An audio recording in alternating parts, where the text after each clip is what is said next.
Wow.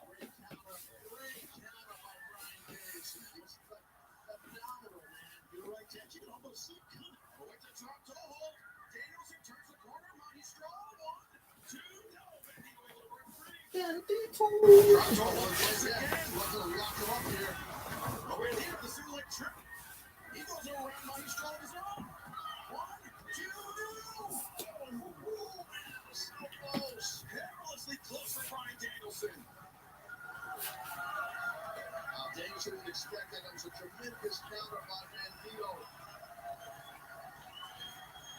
Well, what competition we've had tonight with every bench, guys. Rolls from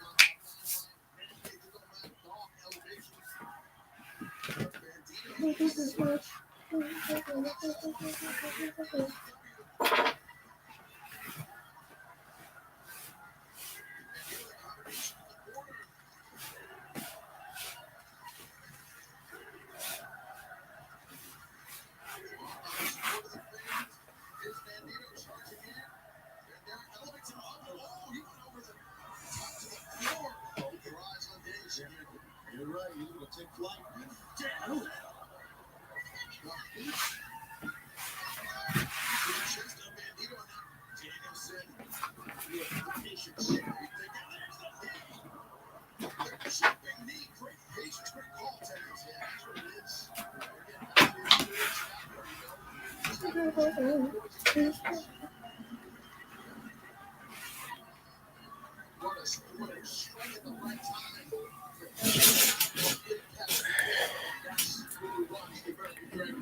Especially against an opponent that's so explosive. That's exactly what Bandito is. So durable as Bandito, who rises up. Big right hand catch Daniels on the side of the head. Yeah, it's tough. Daniels should see if they can get some. Mike, what's up? Bandito then just shuts it down. That's pretty good athleticism there. It's hard toughness also, sure.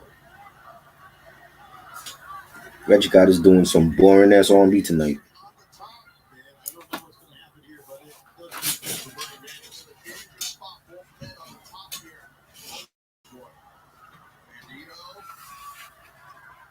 Fans have seen this.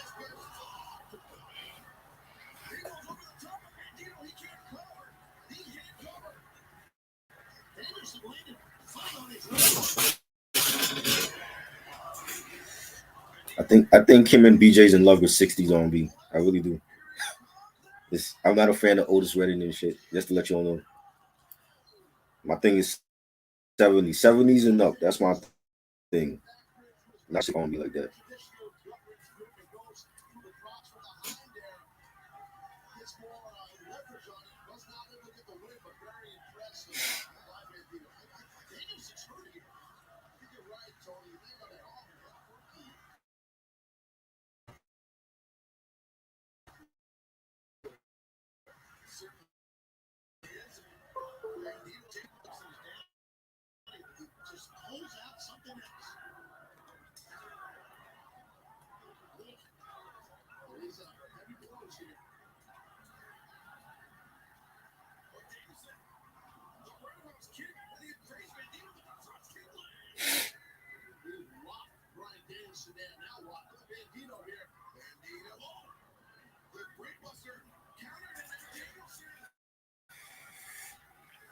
Yeah, I'm more 70s. I love 70s R&B. Al Green, Teddy Pendergrass, Stevie, disco era. I love all that. 60s, this shit remind me of like what my grandparents was listening to. BJ, you on here? Yo, what up, Troy? Y'all are obsessed with 60s on. It says you on, yo. It says I'm backstage. Nah, you Can you hear me? If you backstage, we wouldn't be able to hear you. Oh, okay, I'm in now. What's up, bro? Chilling. Watching AEW. That's crazy. Why are you all in love with 60s soul music? I want to know. Cause man, it's the grassroots, man. I get it. They legends. Motown is great and all that. I'm not really a fan on 60s soul music like that. I'm more 70s and 90s. I can't even say 80s because 80s R&B, with the exception of a few, wasn't great. Actually, I agree with you. I agree with you, but Otis Redding is the Yeah, exception. there was a lot of new wave, there was a lot of new wave in the 80s. A lot of everybody trying to copy Michael and what he was doing. But I Yeah, love 70s R&B. I think that's the best decade for R&B in my opinion. 70s and 90s. yeah, I agree with you. Is Otis 80s is Redding is more the pop to exception me. now. That's more like the pop era. I don't think you can hear me. Oh, this is good. I get they legends. It's just I just wasn't huge on 60s on soul music like that. You know what I'm saying? You had the exceptions like Marvin and Tammy was great. Aretha, what she did, and you know what I'm saying, the Motown era was great. It's just when I hear it, I would always think back like my grandparents was bumping this. My mom was bumping this. You know what I'm saying? Yeah, I feel you. You know, Mike, you're missing a good one tonight, yo. AEW, the lineup is stacked.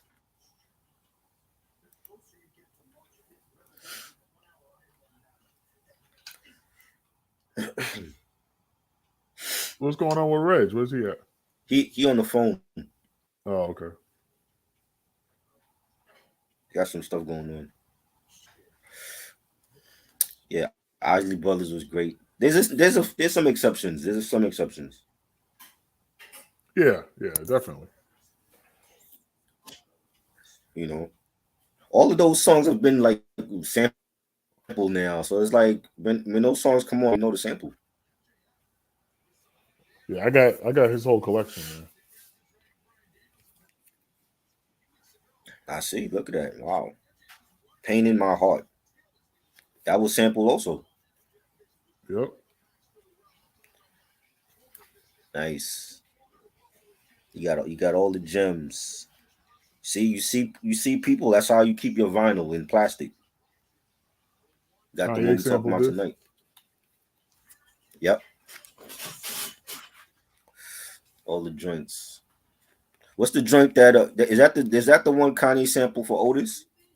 It was this one. Oh, that one. Okay, Yeah, that's my joint. yeah. And this one. And I got his live Nice. album. Wow, you got all of them. And I got this one too. Doc of the Bay. Amazing. You got the amazing Otis Redding collection. Where else are you gonna find this stuff at? Right, exactly. You gotta come on here for that. Yeah. Needle dropping got it. You know what I mean? I don't know if Reg has all Mike of said he's these. He stuck at might have work. some. Yeah, man. They got Tony Storm and Willow Nightingale up next. That should be a good a good women's matchup.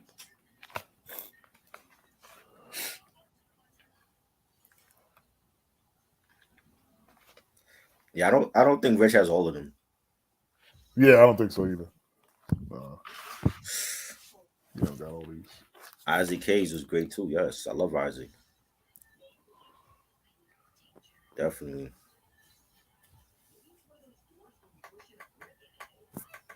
So I When went you to the start record your store channel, today. come on, bro. Like you is it gonna happen this year? Yeah, it's gonna happen this year. Do you have like a date or you just gonna do it whenever? Hopefully by the end of February. End of February? Why is the Yeah. end of February? Why we getting that? Because I have to get the page all set up. You know what I mean? You could do the show right there, right now, right where you at. Without any, like, it's Yeah, not you even a don't need proper name.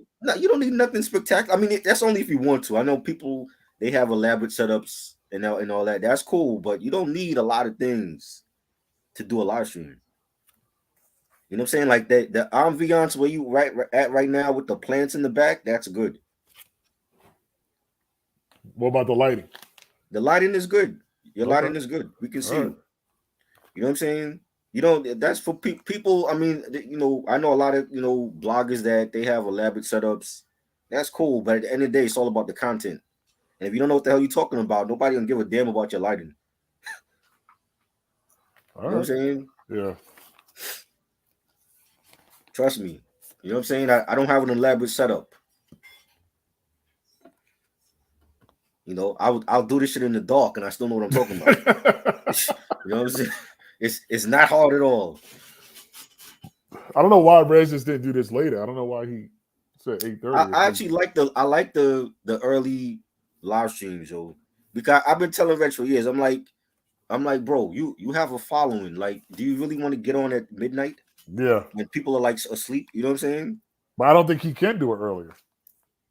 Well, I know because of his job, but I mean, Yeah, if it was up to me, I would do it earlier. yeah, me too. Yeah, You know what I'm saying? Like when I do shows on Instagram, they're early. We don't go live on at midnight. yeah, You know what I'm saying? Like I gotta work on if I'm a part of somebody's show, I gotta be on their schedule. So it's either 8, 9 o'clock, or that's it. It ain't gonna be no later than that. got you. You know. Yeah, I'm not Mike, you don't need familiar a with setup. the. You good. You got your collection. That's all you need. You got your 4K Blu-ray collection. That's all people want to see. Yeah, You facts. know, you don't need an elaborate setup and you know what I'm Yes, saying? I'm familiar with the Barcades. The Barcades. Yeah, Yeah, somebody asked me if I'm familiar with the of Barcades. course he is. Come on, Ronnie. I You need to see the get. Otis Reddit collection he has? Why wouldn't he? You know the Barcades. I need to get some more of their stuff though. Yeah.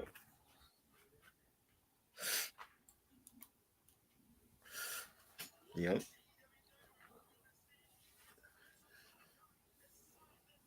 Solomon Burke.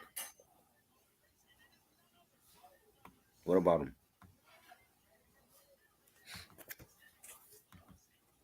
Solomon Burke. Are you a fan of Solomon Burke? Am I? Yeah. Yes. Sam mentioned him, so I guess he's actually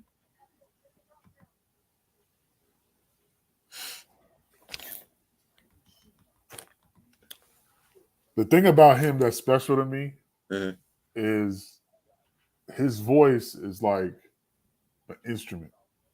He didn't Right. need any engineering. There's no gimmicks. There's no. It's just his.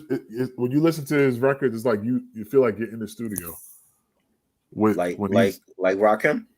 Yeah, it's just his voice into the microphone. That's it. Right. And the band playing it. It's like there's no.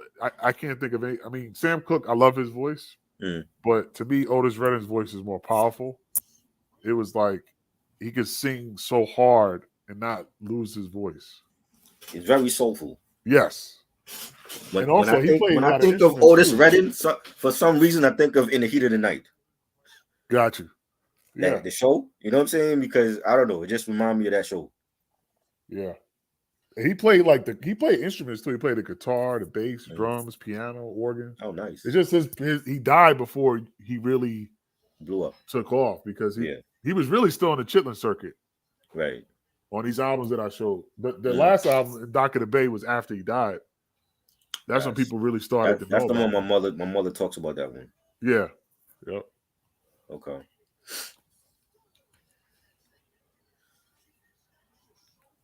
Oh, Ghostface. He said Ghostface sampled Solomon Burke for Apollo Kids. Nice. RZA sampled a lot of Otis' songs Yeah. too. Yeah. For Supreme Clientele. Yeah. I heard that Pete Rock did that beat though, and he didn't get the credit for it. Oh, really? Supposedly, I don't know how true that is. Supposedly, he did the beat, but he didn't get the credit. Wow. So I don't know. I mean, but it sounds like a Pete Rock beat because he uses a lot of samples, soul samples, and all that. That's dope. Is that a blonde chick on there? Is that supposed to be a blonde Yeah, I chick on was the just beat? about to talk about that. Mhm. This is probably like one of the most valuable records in my collection. Right. This is a mono version Okay. of this. My wife got it for me for my anniversary. But Nice. yeah, back then they would do that. They would put white girls on the cover of Right. soul art to get white people to buy the record. See, I like the Ohio Players covers because they put the black women on the covers. Yeah, that was in the 70s, but that was later on. Right. But right. Back then they did this. They did it with the Isley Brothers record, some of the early ones. They did it to Miles Davis too. He got mad because they did it. They reprinted it. They did it on a lot of disco records too. Yeah, thinking that if a black person was on it, nobody would buy it. Right. Which is crazy to me. How you can put somebody else on the cover? Is that supposed to make us buy it because the white woman is naked on the cover? Yeah, that's crazy. Yeah. But things have changed, people. Hey, everybody. That's good. When we gonna get J-Lo naked on the cover, then I'll buy it. What? I said when we get J-Lo naked on the album cover, then I'll buy her record. What the fuck did I just walk into? We talking about naked women on album covers. Okay. Yeah.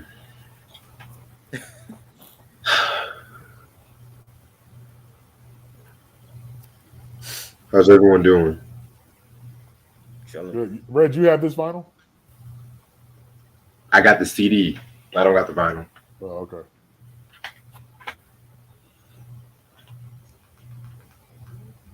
What's up, everybody in the chat? What y'all talking about? Red tries talking about how much he don't like 60s R&B. Yeah. I'm not really a fan. I know the artist though. I can understand that. A lot of motherfuckers. I love 70s. I love 70s R&B and disco.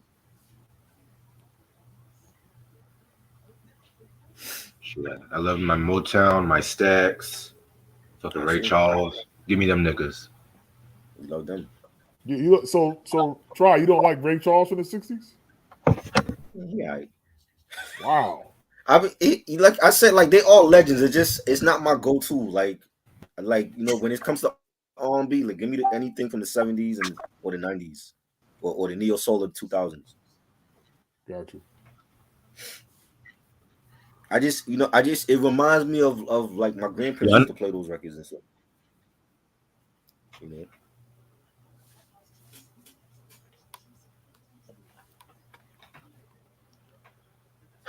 Otis. You know when they do like these, when they do these movies, they pick like the 60s records to play. Why is that?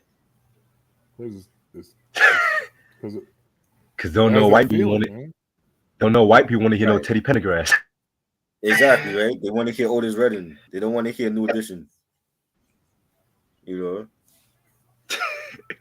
know?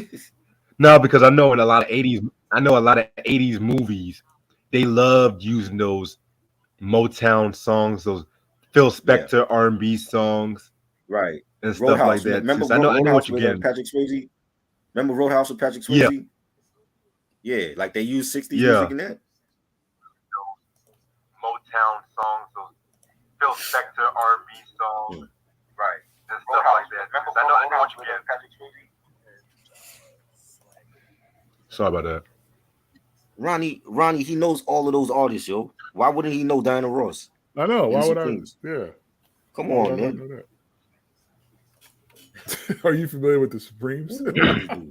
You starting to ask stupid questions like Ronnie now, yo. I mean, like Q.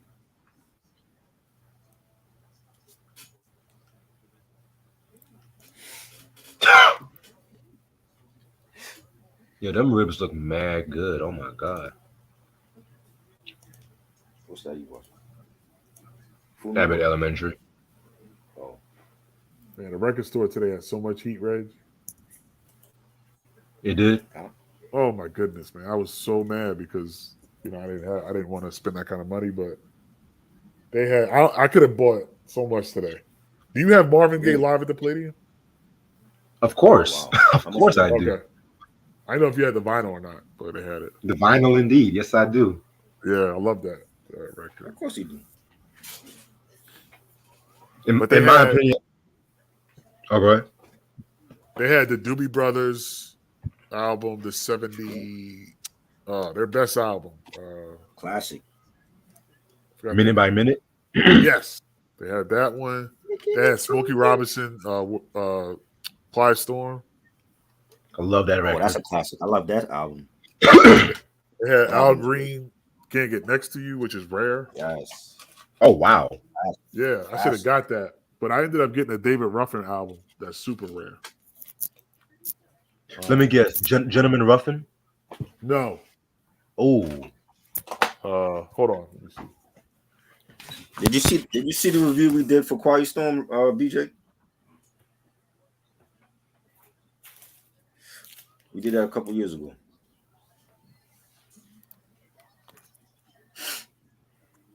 This one. Oh, I saw that, but it was very expensive. Oh shit. Yeah. So I set it on that, and I need another copy of I Want You, Marvin Gaye, because the one I have is fine. It plays beautifully, but the cover is a little like bent. Right. Somebody must have had like in the basement, and you know how the cover gets like warped.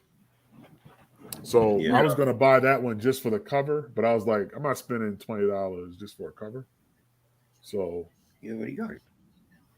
I got this one. I'm gonna check one more thing downstairs. Everybody starts soon. How old was David on that cover? Yeah, this was probably like 70, 72. Nice. He got the afro and all that. Yeah. It's the back. Yeah.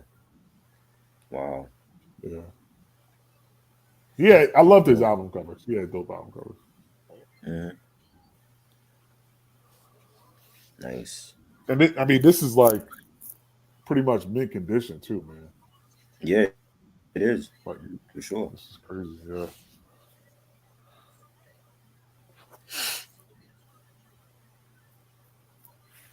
Record's in good shape. Yes.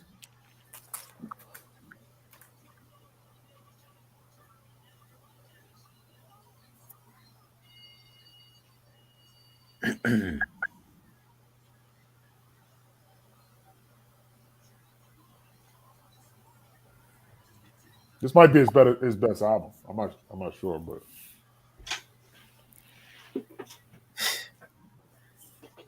oh Jesus, a legend right there. I think Reg feels that Dennis Edwards is better. I really believe that. He was good too. You know what's crazy? And I'm mad about this to this day. Uh-huh. I had David Ruffin's Gentleman Ruffin on vinyl a while back ago. Right. But I had to pay off some bills trying to sell that fucking record. I thought I was going to get that record back because I thought it was a pretty common record, but haven't found that shit since. I'm mad as you check this guy? See, I'm iffy about. I don't go to Discogs for emergencies and shit like that because Discogs be on some iffy shit. Yeah, but this Discogs are the prices though. They got the good prices. Yeah, they do, but at the same time, they got BS sellers. Cause I bought a lot of stuff from Discogs at one point. Mm-hmm. Yeah, motherfuckers try to play me by overselling or just underselling at times and shit. Right. If I find it, Reg, I'll send it to you. Appreciate it, bro. Is that the one? That's the one with him on the cover with the girl? Yeah, the one Wiz Khalifa jacked from him. Yeah. Oh yeah. Okay, got you. Yeah, I know that one. Yeah, I don't have it, but I'll see if I can. Yo, I just saw Wiz Khalifa's new video, and he sampled "I Love the Dope." Oh wow. It's for the and he's actually singing the chorus. It's like for the love of smoke. I love the smoke. Wow, that's crazy. It's actually decent because I Wiz Khalifa hasn't made nothing good in years, and I actually like this song that he came out with.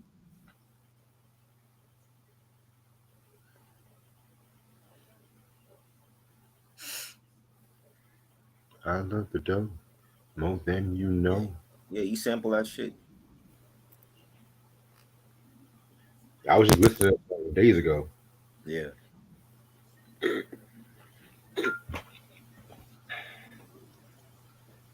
Don't forget Eddie Kendricks.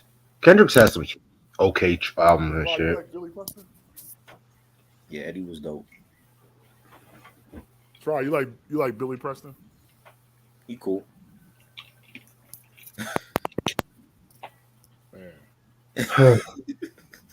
I should have asked Reg that question. Reg would be into that more than you. You should have asked Like Reg. who?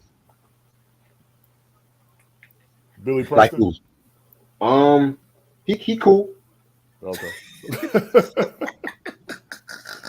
Man, this man wrote and played on a lot of artists' records, man.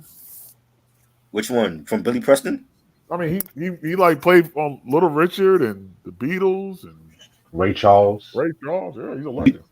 Beach Boys. Yeah, He was the Black Hope. But his life story is sad as fuck though. yeah, it is. Is it? I can't believe Just how watch good his just watch his unsung. That's all I gotta say. I cannot believe how good a condition his records are. All right, I'm ready to start whenever y'all are. Let's go. What's up, YouTube? How's everyone doing? It's your boy Reg in the building. Got my homeboy Try with me. Yo. I got my homeboy BJ with me. Yo. Excuse me. And today we are going to talk about Otis Redding with his third studio album, Otis Blue, aka Otis Redding Sings the Blues, but we're just going to call it Otis Blue. So that's the most common name. This album came out in September 15th, 1965 on Vault Records, which that's pretty much the original name for it. That's a sister label of Stax, but it's pretty much a Stax album. Let's just be real about that. This was produced by Jim Stewart and Steve Cropper. You know what I'm saying? Both of them done a lot of work for like a lot of Stax artists like Bookie T and the MGs, Rufus Thomas, Sam and Dave. Y'all know the deal.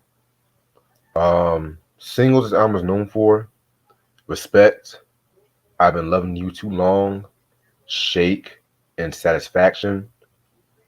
No guest appearances. Yeah. All right, so Otis Redding. Finally talk about Otis Redding on this channel.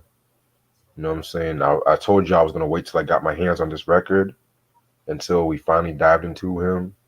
Even though I already have the Dictionary of Soul album, which that was another dope album too. This to me, this is the Otis Redding. This is his magnum opus. I'm just going to spoil that for you right now. But you know how we always do. We're going to talk about how we got into Otis Redding. I'm going to start off with BJ today.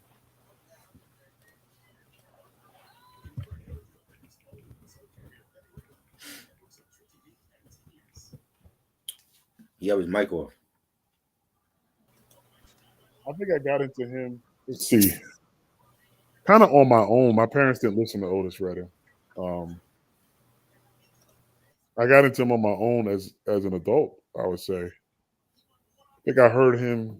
We were at like a party or something, like some sort of gathering, playing cards, and this older person played him, and it was that song.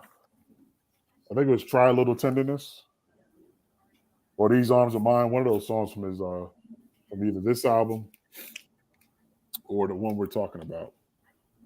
But that's how I got into him.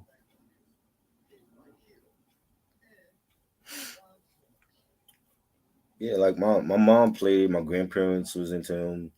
You know, sitting at the dock of the bay. That was like a hit song, and I've heard that a lot. And so many artists have sampled him. Kanye and The Game. Sky Zoo. He's a legend. You know what I'm saying? He definitely has that soulful voice. Like I was telling BJ earlier, Reg. Like when I hear his voice, it reminds me of In the Heat of the Night, the TV show. Like for some reason, it just reminded me of that TV show, and he just had like that soulful voice, and you know, he was gone before his time.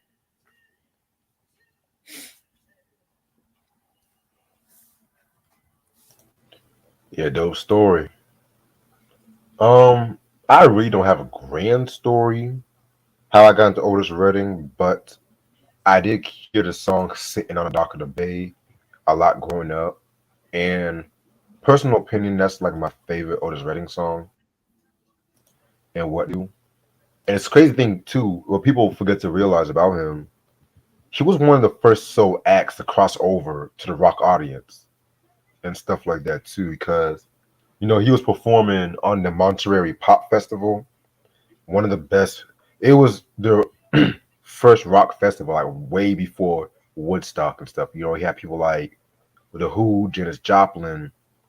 I want to say Creedence Clearwater Revival was there too, but then you had Otis Redding on that shit too. And, he had a whole crowd on his feet and stuff like that too. You know what I'm saying? I do agree he's a legend taken from us way too soon. You know what I'm saying? He was literally only 26 when he died and stuff like that. Like right before 27, right before that age. Mm. And stuff like that too. You know what I'm saying? A lot of people kind of refer to him as the King of Soul. You know what I'm saying? Which I'm not mad about that. I'm more of a Sam Cooke guy. Don't get me wrong, I love Otis, but I'm more of a Sam Cooke guy and stuff. I feel like he set the template when it came to that shit. But Otis just had that fire in him and stuff like that too. You know what I'm saying? But yeah, for those who don't know who Otis Redding is or was, excuse me, he was a singer born in Dawson, Georgia, and whatnot.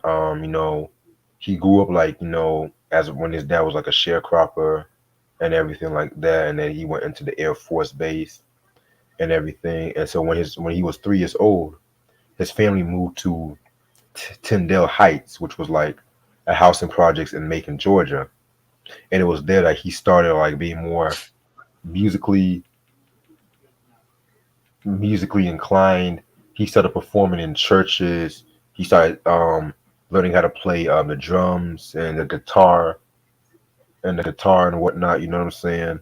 And so when he was growing up and everything like that, you know what I'm saying? By the time he was 15, you know what I'm saying, he had to actually financially support his family and everything like that. You know what I'm saying?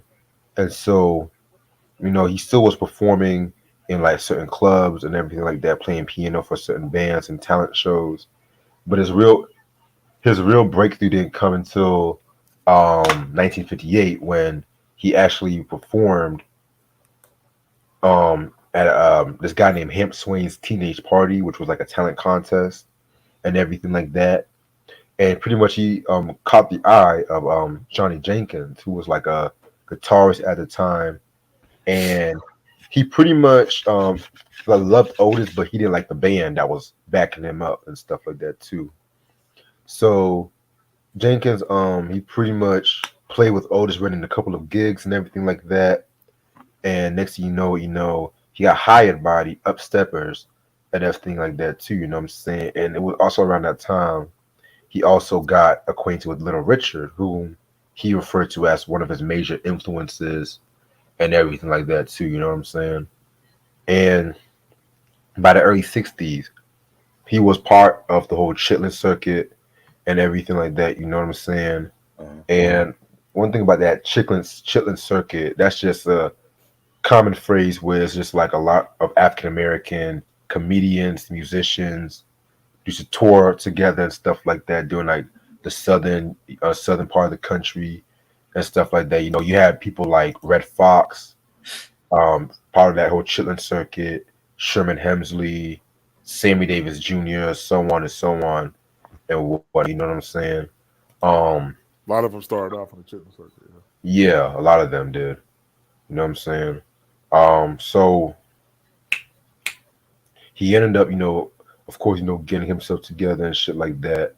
And it wasn't until like Atlantic Records representative Joe Galkin sent Otis Redding to a Stack studio in Memphis, Tennessee. And that's when they started performing 2 songs and whatnot too, you know what I'm saying? And fast forward to what's the year? 1964, he dropped his first album, Pain in My Heart. That was a very dope album. You know what I'm saying?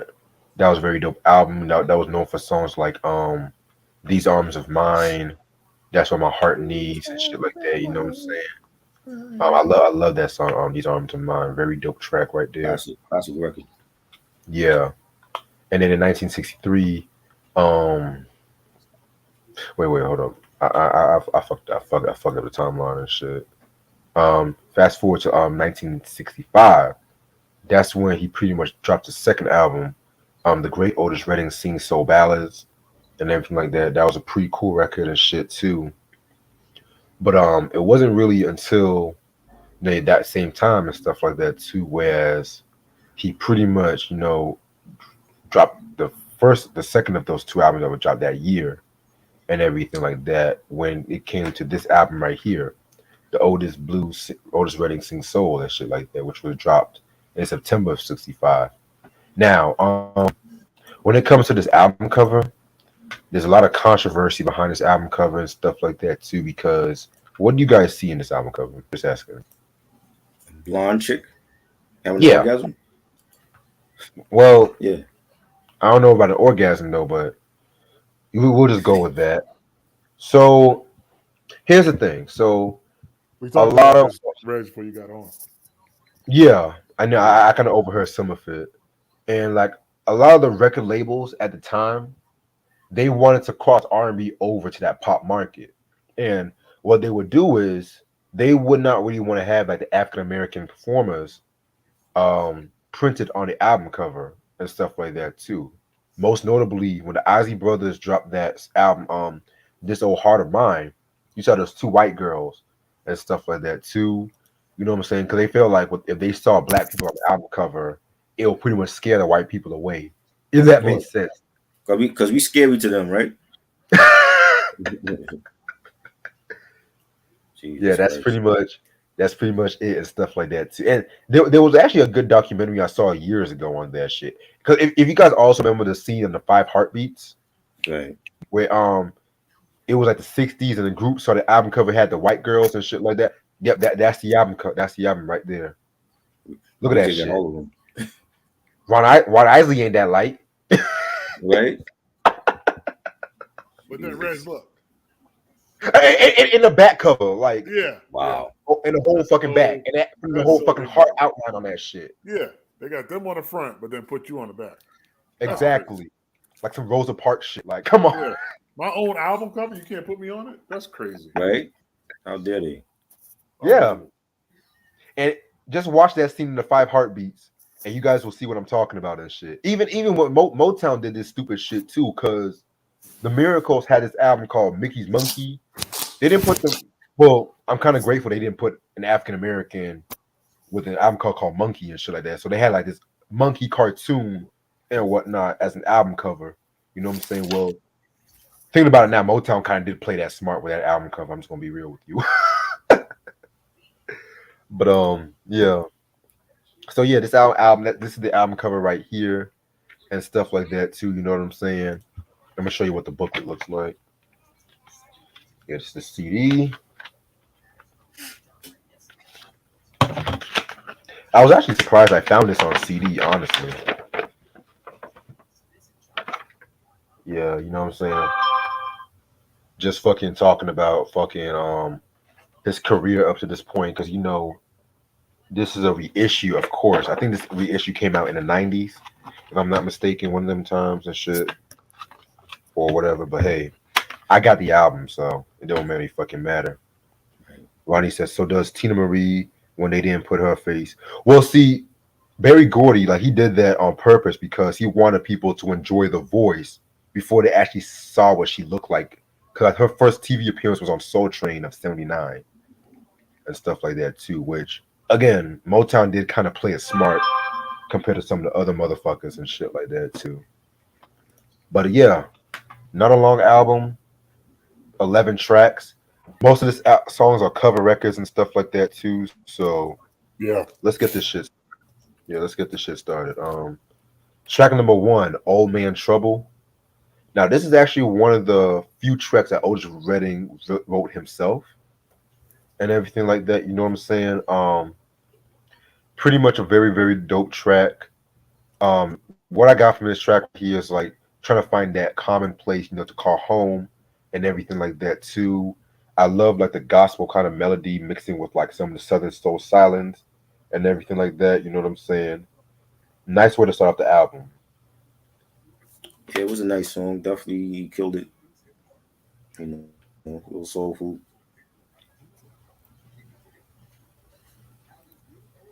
Yeah. It's kind of like a mixture of blues soul and a little country too. I got from it, but yeah, I like it as well. Nice way to start off, like you said, Rich. Yeah. Alrighty. Now we're gonna get into Respect. Another song Otis Redding wrote. Yes. You just heard me. Respect. This is actually the original version of Respect before Aretha Franklin took it and stuff like that too. Which that's not a diss to Aretha Franklin. I love that version too. But this is actually one of the few songs where I like both versions equally. I'm not gonna Yeah, hold you. You know me what I'm too. saying? Because with the Otis Redding version, his version, his version and stuff like that was pretty much him pleading to his woman, just the way he was singing and stuff like that. You know what I'm saying? It was a bit more. It was a bit more upbeat. Excuse me, a bit more upbeat and stuff like that too. You know what I'm saying? Um, a little trivia about this song too. Um, this song was originally supposed to have been for this guy named Speedo Sims and everything like that, but Otis Redding loved the track so much that he pretty much rewrote his lyrics, sped up the tempo. Cause I think his version was a bit more slower from what I looked up. But yeah, man. And the crazy thing was he promised Speedo, excuse me, that he was going to give him writers credit, but that actually never happened. But Speedo, he wasn't really tripping about it because he did actually write the song himself. You know what I'm saying? So yeah, man. But then like when you hear the Aretha version, which we talked about with this when we talked about the I Never Loved the Man album, her version was had a bit more of a swank to it. It had a bit more up tempo and like more it had like a more sleazier up tempo kind of sound to it, like that bam, bam, bam, incorporation of more like saxophones and shit like that too. You know what I'm saying? Now, you guys might ask me which version I like the best. Whew, Jesus Christ. Again, equally, I like them for different reasons. I like Otis's energy on his version, but I like Aretha's how she redid the track, like her dynamic, her dynamo, her steez on that one. So this is another favorite of mine. Yeah, it was good. I liked it. Again, like he killed any track he's on. So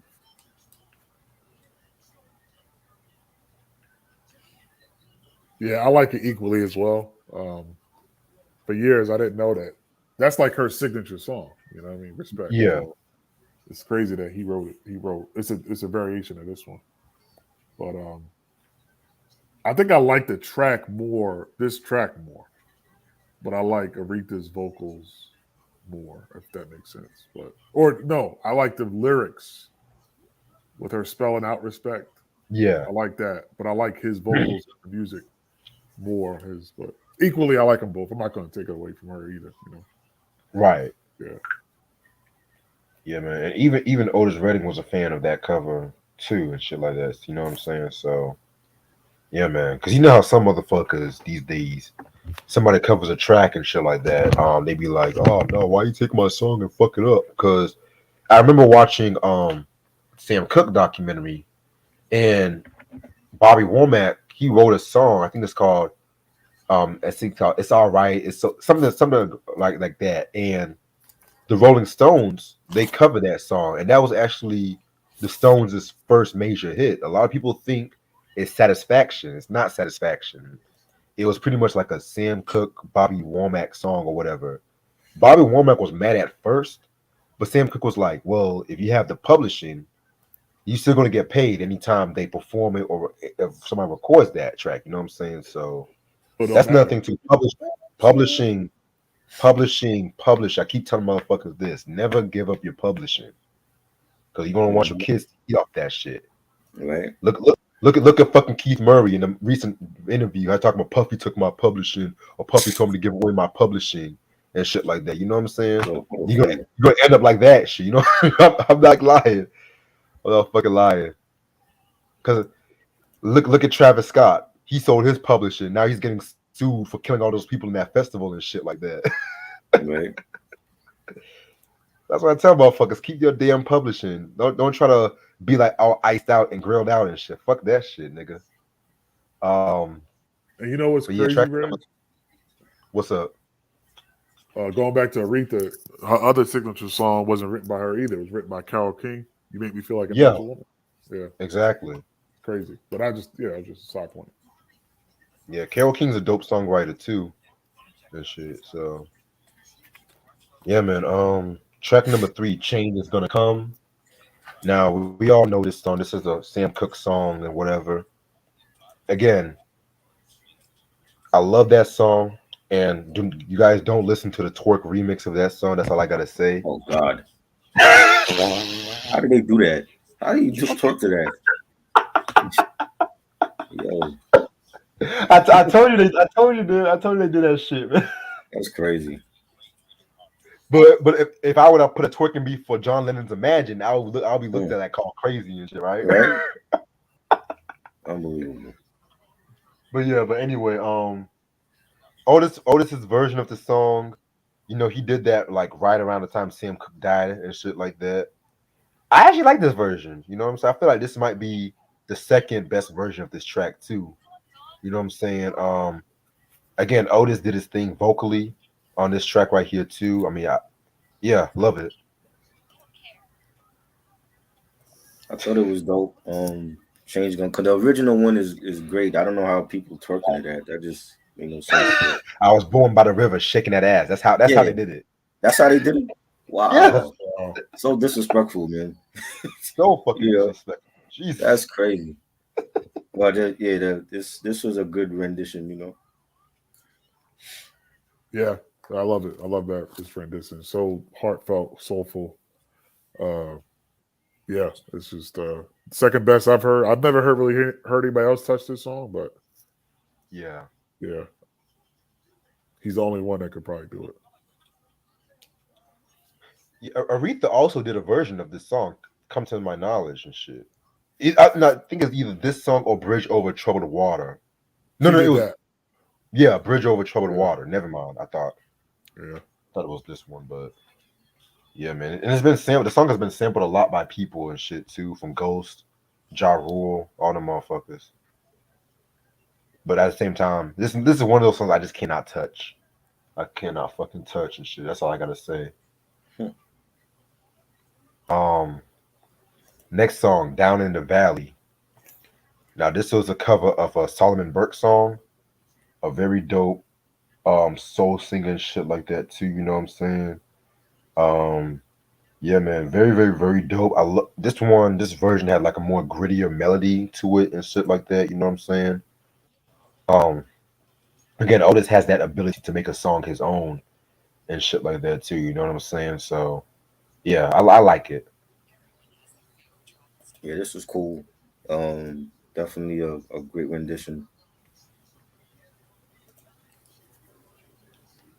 Yeah, I love the beat.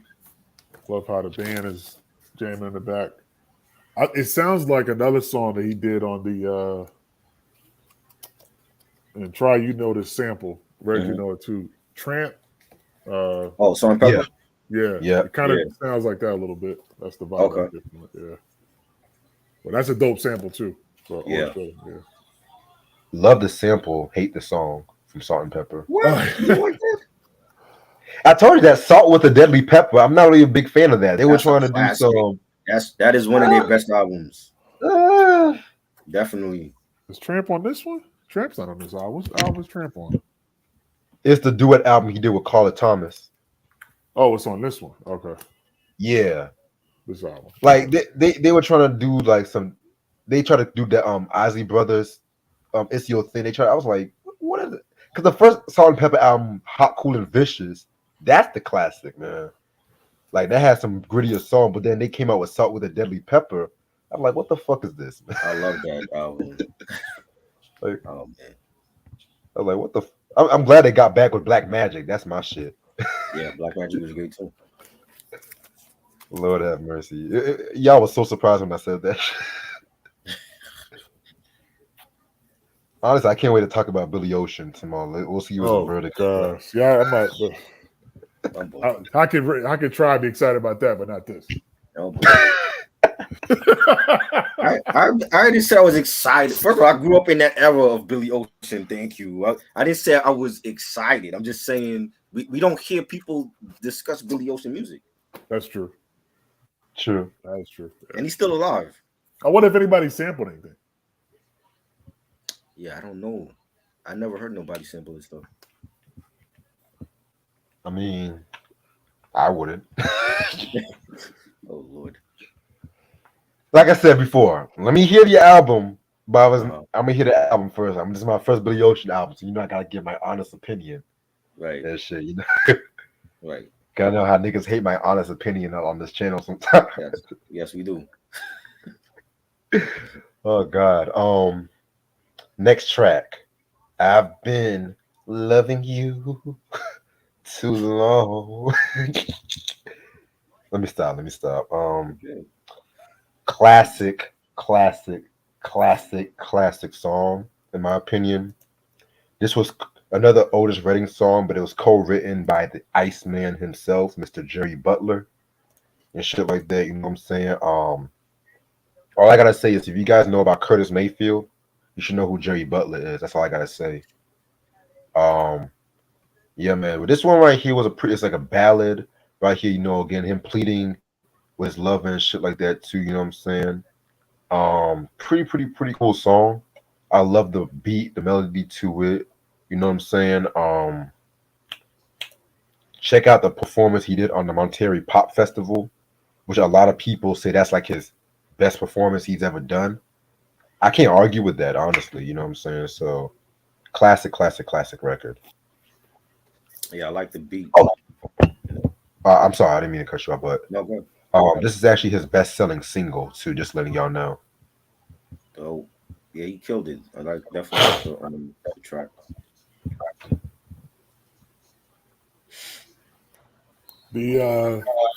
I'm surprised Dock of the Bay wasn't his most selling single.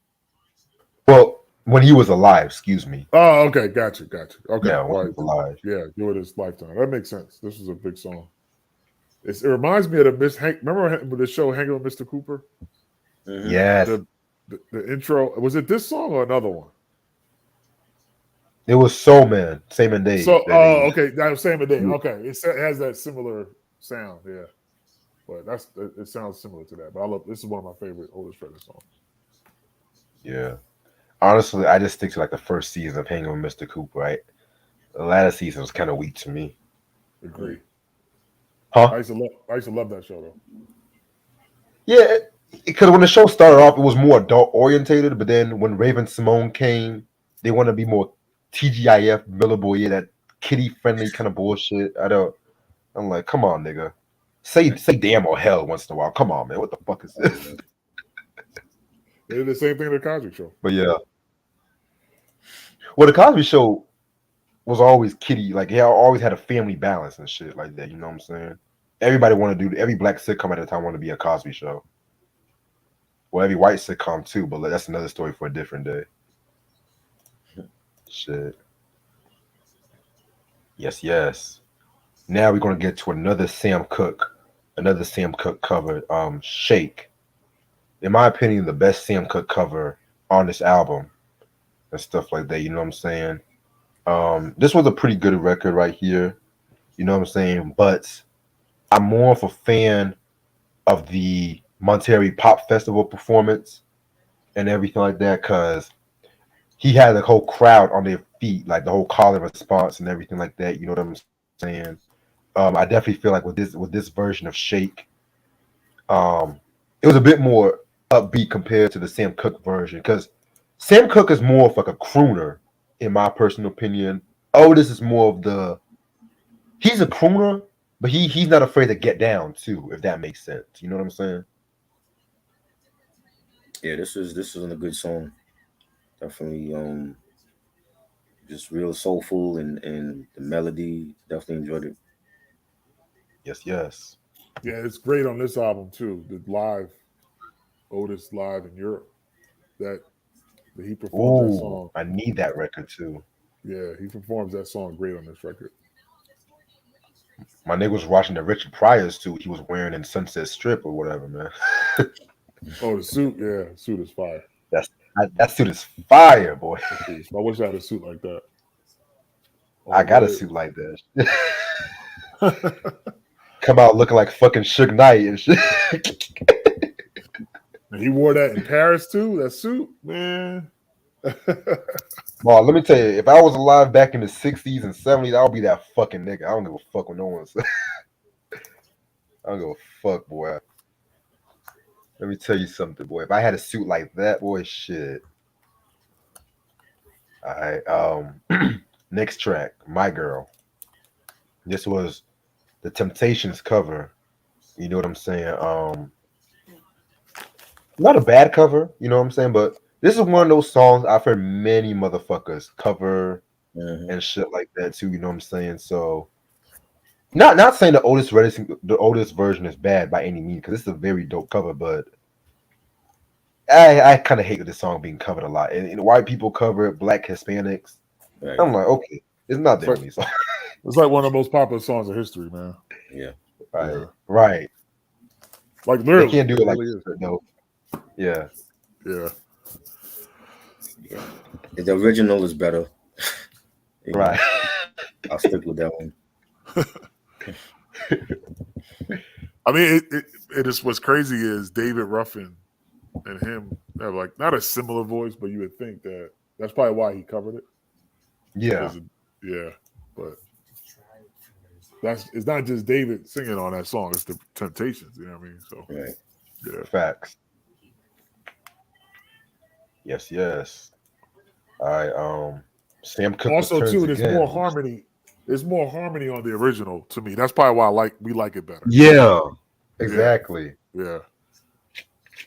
Ronnie said the Whispers also did a Temptations. I'm not surprised. I think Boys to Men even did a Temptations cover with all them damn cover albums they did in the 2000s and shit. Like,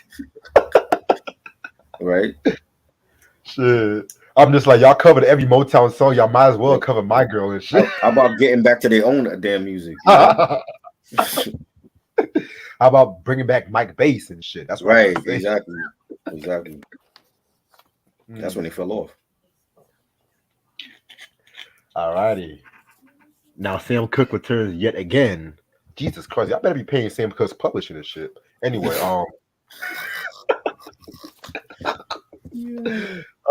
Sam Cooke returns for the third and last time with Wonderful World.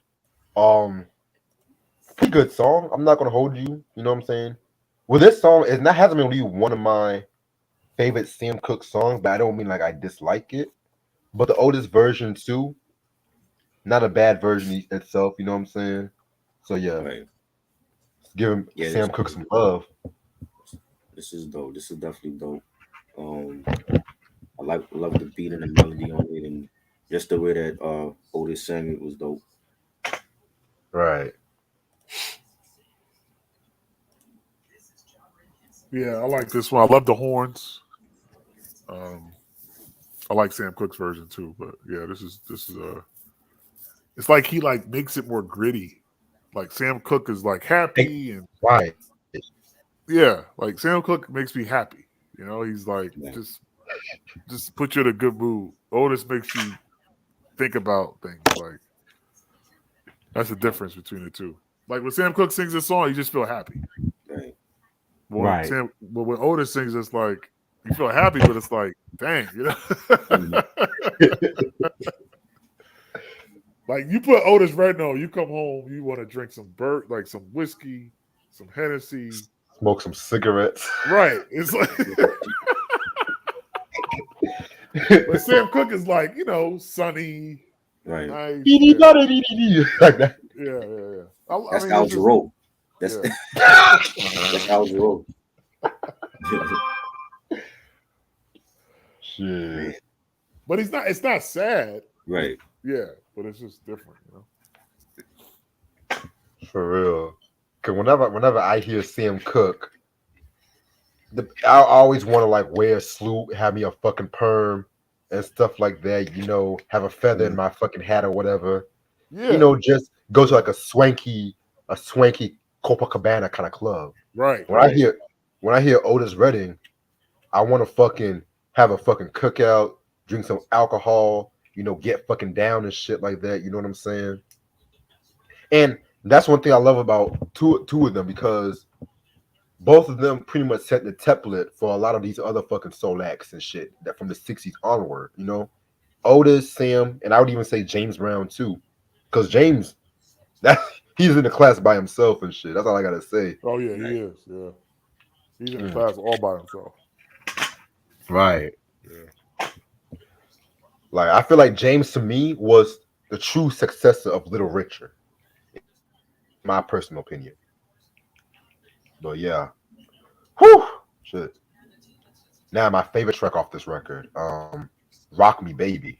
Oh my fucking god, Lord have mercy. This track right here.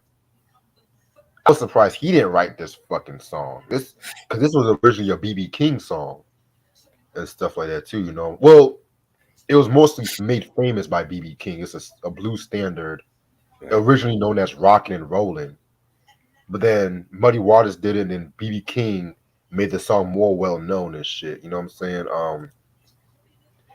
And one thing, actually, believe it or not, y'all gonna laugh. I heard this song for the first time on WKRP in Cincinnati. Oh wow. A brief minute, I was listening to this song.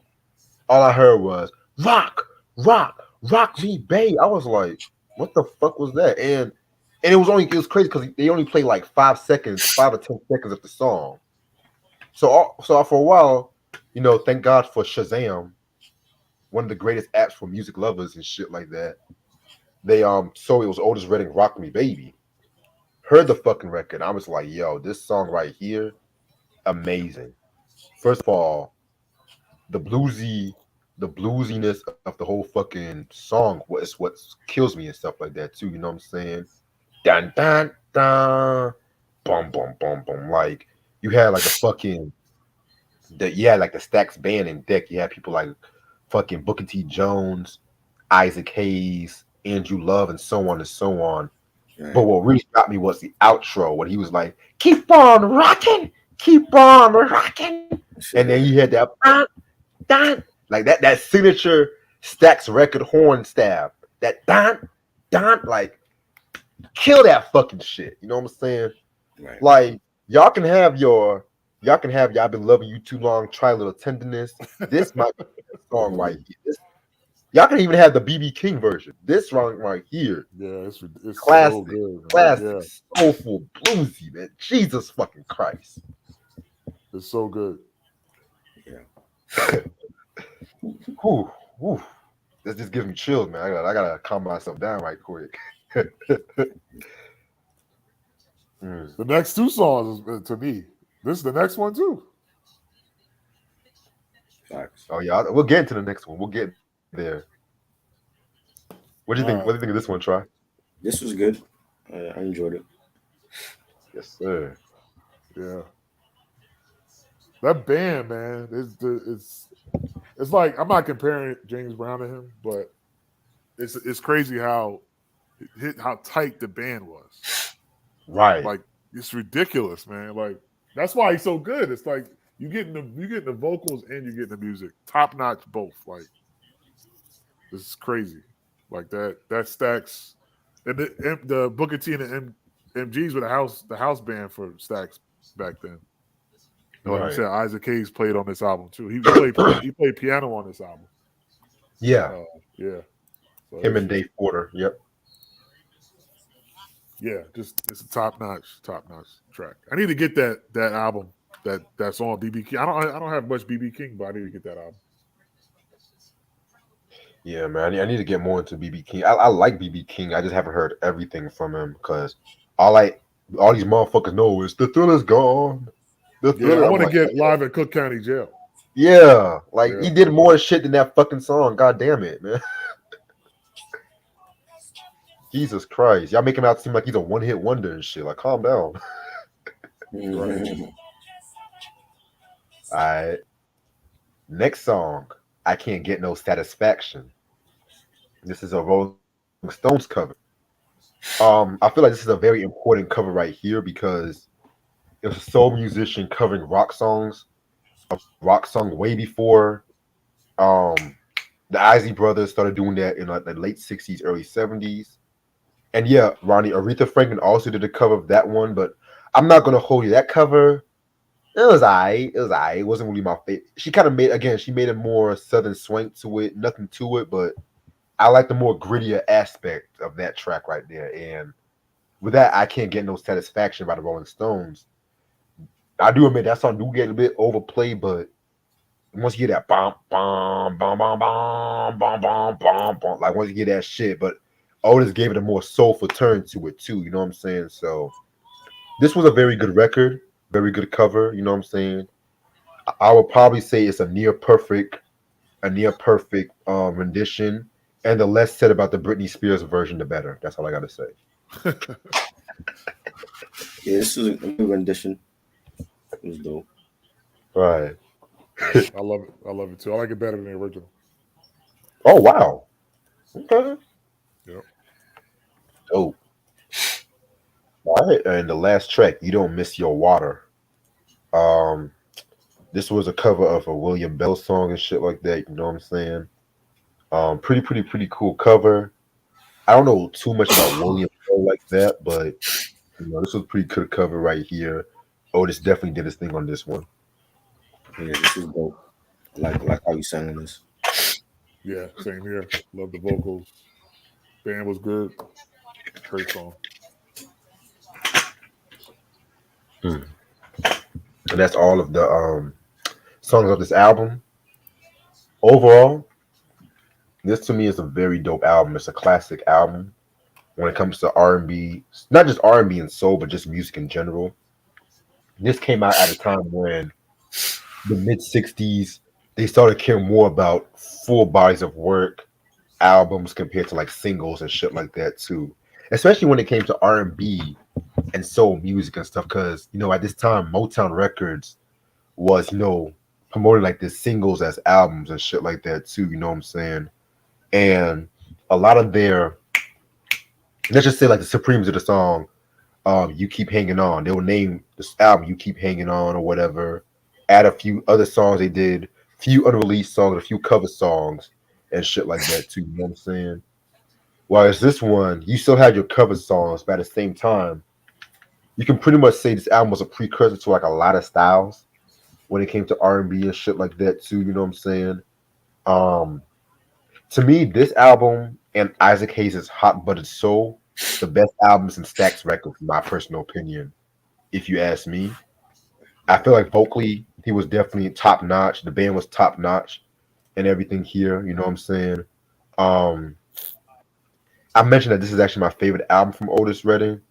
You know what I'm saying? I feel like almost all of his albums after this one was fairly consistent and everything like that. You know what I'm saying? Like, I need to talk about the Dictionary of Soul one day since I already got that record, because that's the album with Try a Little Tenderness and everything like that. You know what I'm saying? He had a few more rock covers on that one too. So yes, and yours is still sealed up too. Yeah, No, same year. yeah. Yes. Oh shit. Okay. Oh, All right. So I'm gonna give this 5 mics. If I was to give it higher than that, then most likely I would. I would too. Yeah. Yeah. Yeah, man. 5 mics for me. Oh, I'm sorry. Try. no, go ahead. Go ahead. Yeah, 5 mics for me too. If I could, I would give it 10 mics. I'll give it 30 mics. Let me stop. Yeah, it was good. It's a good rendition album.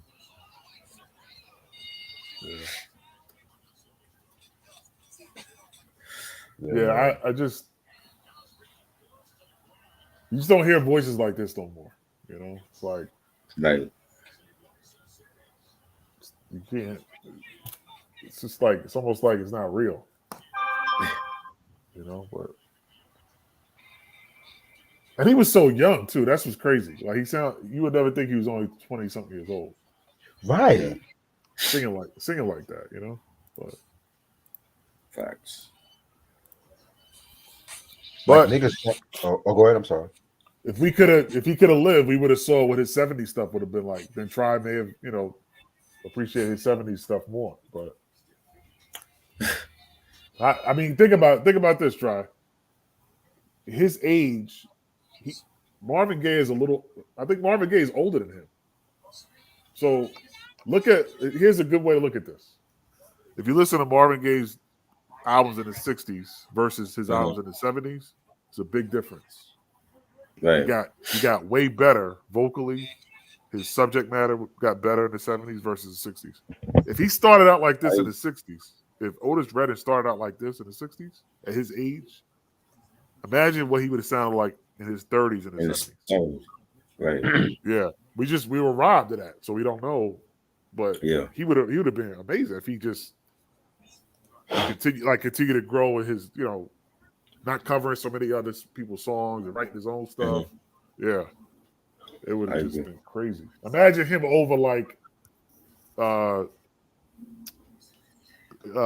Gamble and Huff track or something like that. Like, yeah, that's crazy. So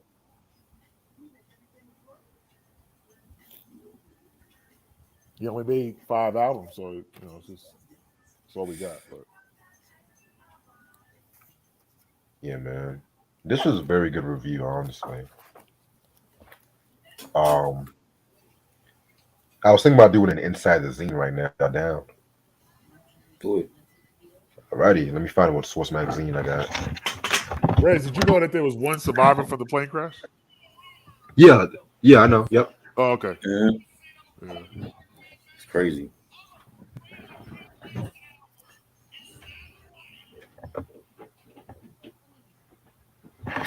Oh, Lord have mercy. This review is exactly what I needed today. I'll be real with you.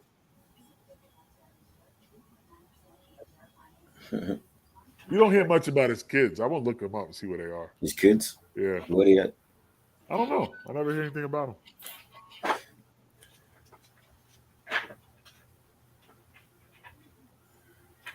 Let me see which one of the hasn't sucked about.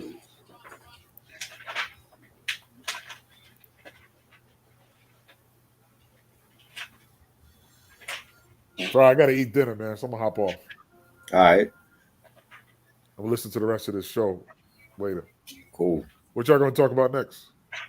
Tomorrow? Tomorrow's Billy Ocean. I'm here like right now. Oh, he's doing something's called Inside the Zine, where we talk about like old school hip hop magazines. Oh, okay, cool. Yeah. All right, I'm gonna watch it. Yeah. Later. Yeah. Appreciate it, BJ. No doubt. I'm gonna hop off, have some dinner, and I'll talk to y'all later. All right.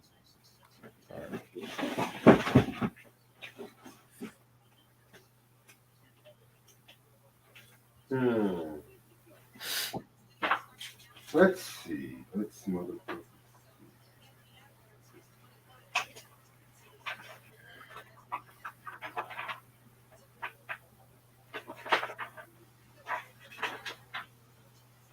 What they talking about in the chat?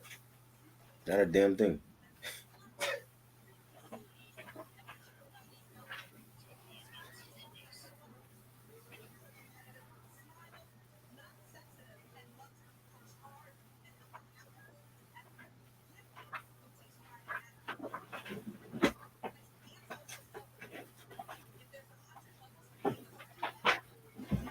Okay, I don't think we talked about this one.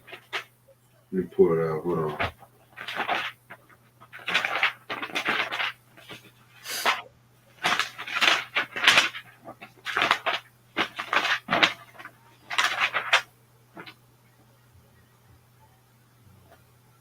Yeah, okay. Definitely got one. All right. All righty. Haven't done a good inside the zine in a little bit, so I might just give some hip hop heads something nice. Yes. America's Most Wanted. Yes. Fucking Ice Cube. The second Source cover from him and stuff like that. This issue came out September of 1991. This is issue number 24. This is when Boys in the Hood was coming out and shit like that, you know what I'm saying? Yes. R.I.P. Yes.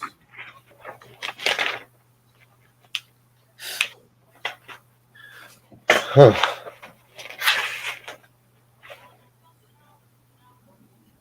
Nature was sister. You So what? I saw the Queen Latifah on the back. Oh yeah, underrated album. Yes, I love it.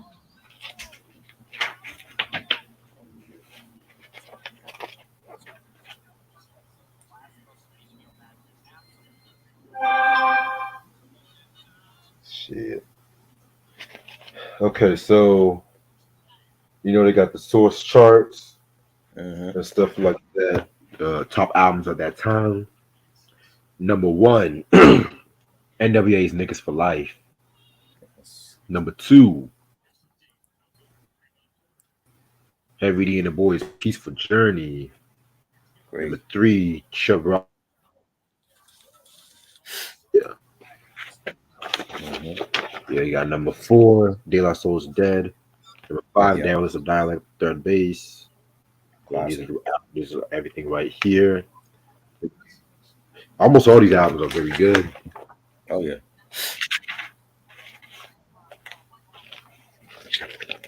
Fucking Living Large, T.C. Carson.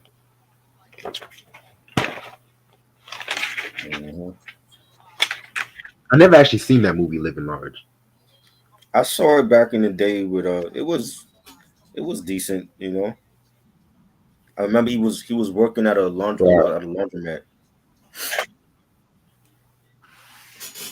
He was like picking up. I think he was like picking up clean clothes and shit, delivery or something, or dropping it off or something. You know? Got you. Yeah, it looked like one of those early '90s black movies that looked a bit too goofy. Yeah, on surface, it was a comedy and it was goofy and you know.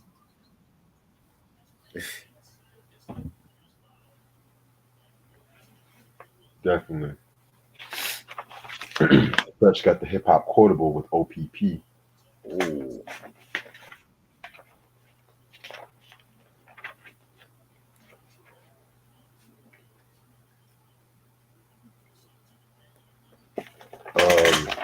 Talking about the death of MC Trouble, female rapper. Yep, she died too soon also. You said what? I said she died too soon also.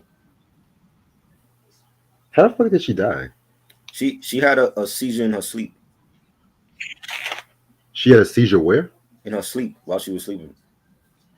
Oh my god. Yeah. Oh my god. Wow. Yep. Only one album she dropped. Jesus. Whew. Oh my god. Yeah. I can't even imagine that shit. Yeah. All right.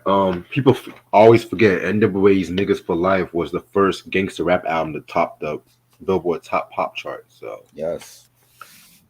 But people forget about that shit. Yeah, of course. But they'll remember if Drake did that shit. Let me stop. They remember Puffy. Oh god. Fucking Cube and the late great John Singleton. Yes, classic. You know what? I might watch Boys in the Hood tonight. I haven't seen that movie in years. Okay.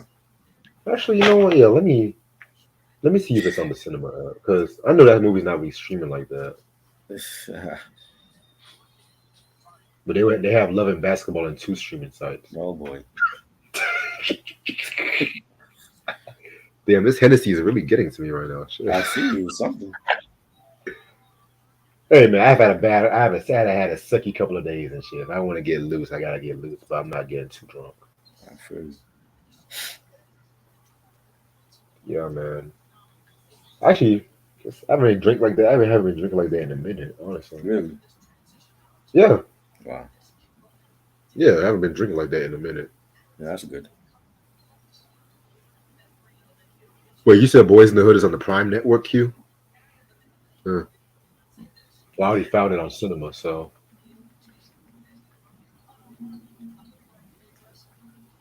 Might watch Boys in the Hood. Might watch Hoodlum tonight. I don't know. Hoodlum, wow. Yeah, that movie was dope too. I want to talk about that movie one day. Yeah. That was good.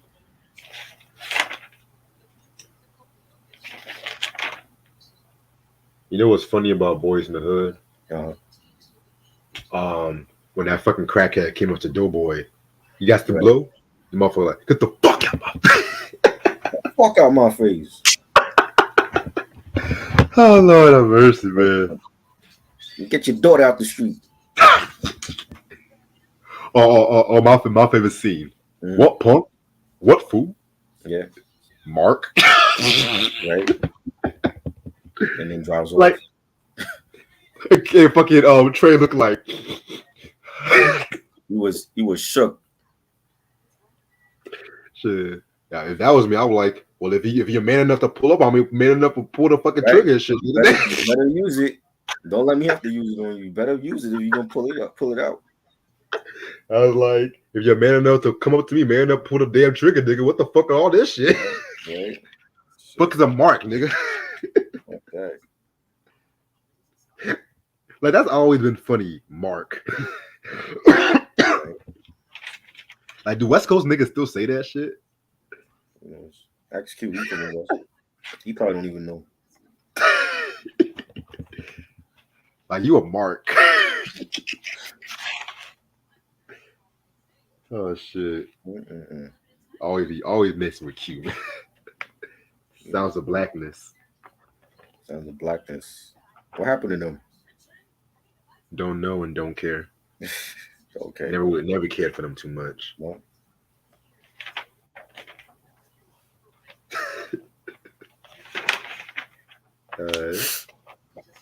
Eric and Parrish making dollars, you know. Yes. Fat gold chains and rods.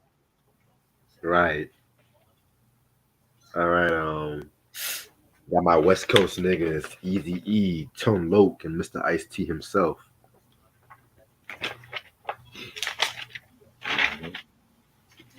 Then they have the East Coast niggas, DMC, Pete Nice, and Heavy D. Rest in peace.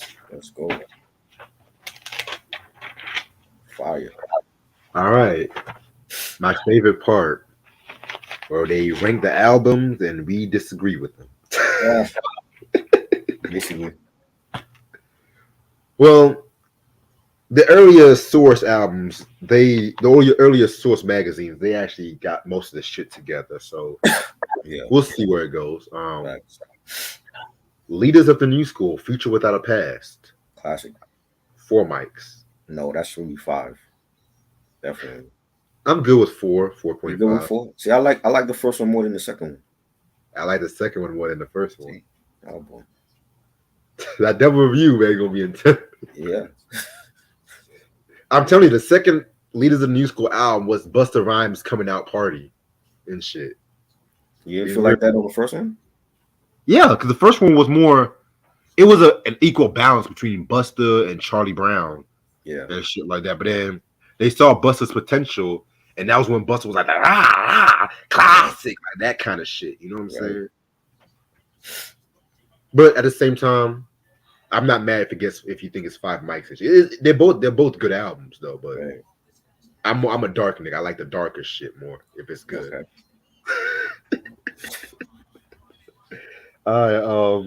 The Living Large soundtrack. 3 mics. Never heard that soundtrack. Me neither. Never heard that. Me neither. Wow. Boys in the Hood soundtrack. 3.5 mics. Wow. 3.5? Really? Yeah. Wow. I would probably give it a 4.5. Yeah, that was a great soundtrack. There was a couple of weak R&B tracks on it. I'm not gonna hold you, but like I like Tony's "Me and You." I love that track. Right. I know H-Town. No, not H-Town. High Five got a song on that record, which, if I'm not mistaken, I think Prodigy helped write some of that song. I think that was the one. Right. I could be wrong. Yes. Okay, Sam, you said Prodigy was on the song. Okay, bet. Rest in peace. Imagine that, Prodigy writing for High Five. Imagine that. Right. Before the infamous era. Right. Before all that shit. Right. Above the Law. The EP that they came out with. The EP called. You know the EP, the 1991 EP and shit. Damn, can't remember this shit. But they gave this one 3 mics. I'm just like, what? Okay. 4.5, man. That EP was genius. Right. Locally Pimpin', that was the EP. Yeah. But these stupid motherfuckers, they just typed an EP and shit like that. Downtown Science, self-titled, 3 mics. Never heard it. I'm good with that rating. I'll mostly probably give it 3.5. I don't feel like 3 mics is worthy enough in my personal opinion, but who am I? Compton one is straight checking them. 3.5 mics. I disagree with this rating 100%. Wow. 5 mic classic in my opinion. Gangster rap. Well, yeah, because East Coast, let's be real. Source was East Coast bias at times. Let's be real about that. Right. Grayson and Jason, Who? Sweating Me Wet. Never heard it. Me neither. 3 mics. Next. I don't even know what the hell they are. Grayson and Jason, Sweating Me Wet. Grayson and Jason. Okay. Yeah, they twins or something? Nah. Wow. Royal Flush, 976 Dope. 3 One mics. from Queens or another one? No, this Royal Flush is a rap duo. Oh, never heard of them. From Texas. Nope, never heard of them. All right, then they rank some singles. Oh, this is gonna be funny as hell. Shit, I'm already looking at some of these ratings. I'm just like, yo, nice and smooth. Hip hop junkies, 4 mics. That's a good song. A bit too high for my liking, but you know what? I'm cool with it. That was a big hit for them though. Yeah, I mean, I'm not the biggest nice and smooth fan, but hey, Right. Hey, That's not my favorite, but it was a big hit for them. Give me that nice and smooth, and here to smooth, yeah, make you move and show him. Give me that shit. That's my fucking shit from them. But you know what? Fire. But hey, it's an East Coast duo, so you know what happened. Yeah, but I don't like all the albums now. I like this. I love the second one, and I love Jeweler the Now. The first one I didn't really care for. The last one I didn't care for. See, I actually like some songs from the last one, but you like the last album? I did not like that. That was like the Jiggy era, and I was like, what the fuck are they doing? Some of them beats though was kind of the banging. I'm not gonna hold you. Wow. De La Soul, roller skating gym named Saturday. Oh, that's classic. 4 mics. What? 5 mics. Thank you. How they give De La Soul is dead 5 mics, but y'all give this song 4 mics. Crazy. They gave Nice and Smooth song higher than De La Soul? No, this is the same rating. Oh, the same rating? Nah, but was better. Del the Funky Homo Sapien, sleeping on my couch. 4 mics. I'm cool with that rating. Yeah. Is that from the first album? Yes, sir. Yeah. Queen Latifah, Fly Girl. 3.5 mics. Classic. You know what? You don't like that song? I like it. I'll give it probably 4 mics. I love that song. I think that song is one of her most underrated. I agree. That whole album, they don't even talk about that album. They don't. It's UNITY or All Hail the Queen, and that's it. They don't even talk about All Hail the Queen like that. Yeah. They talk about Ladies First from that album, but right, not the whole album. I'm like, Queen Latifah made some classic albums, not just records. For real, like, don't even get me started. Like Inside Out and King and Queen Creation. Right. Like, nigga, Wrath of My Madness, nigga. Yes. And that female remix for that is bananas. For real though, like Jesus. Like, nigga, don't get me started. I do not get it. Shit. All of a sudden she spells out a song and stuff like that. Y'all love that shit. Right. But I love UNITY too. But did they like when K Solo dropped Letterman? I didn't hear nobody talk about that. He was spelling shit out in those verses. K Solo was more underground and shit. That's the thing. Yeah. If Latifah did Letterman, that would have been a big hit for her. Or Little Girl, whatever. Speaking of K Solo, who had the best version of Spellbound, him or DMX? Oh, K Solo. Damn, I'm more for DMX. You like DMX one? Yes. I don't understand. I don't know. Like, I never felt like DMX sounded like K Solo. I don't know how K Solo felt like he don't style or whatever. Because the whole story with that is they were both in prison, and they both were ironically making a song about spelling and spellbound or whatever. Right. His versions, K Solo's version came out in 1990. Right. X's version came out in 94. Both very different songs and stuff like that. But if you listen to DMX's like lyricism before It's Dark and Hell is Hot, he was a different breed, man. Like, so is that why K Solo did Letterman? Is that like a sequel to Spellbound? Well, his whole style was just spelling out his lyrics. Like that first album, he was just spelling out everything. You know what I'm saying? And DMX wasn't doing that on It's Dark and Hell is Hot. Nah, by that time he was like, yeah, he was doing that kind of shit. That's why I was like, how does K Solo feel like he bit his style? They don't sound anything alike. They don't. It's crazy. But yeah, the K Solo's 2 albums he came out with was fucking underground like that. Especially Time's Up. I don't have neither of those joints, so yeah, them shits are mad expensive, nigga. Yeah. Like, goddamn. Man.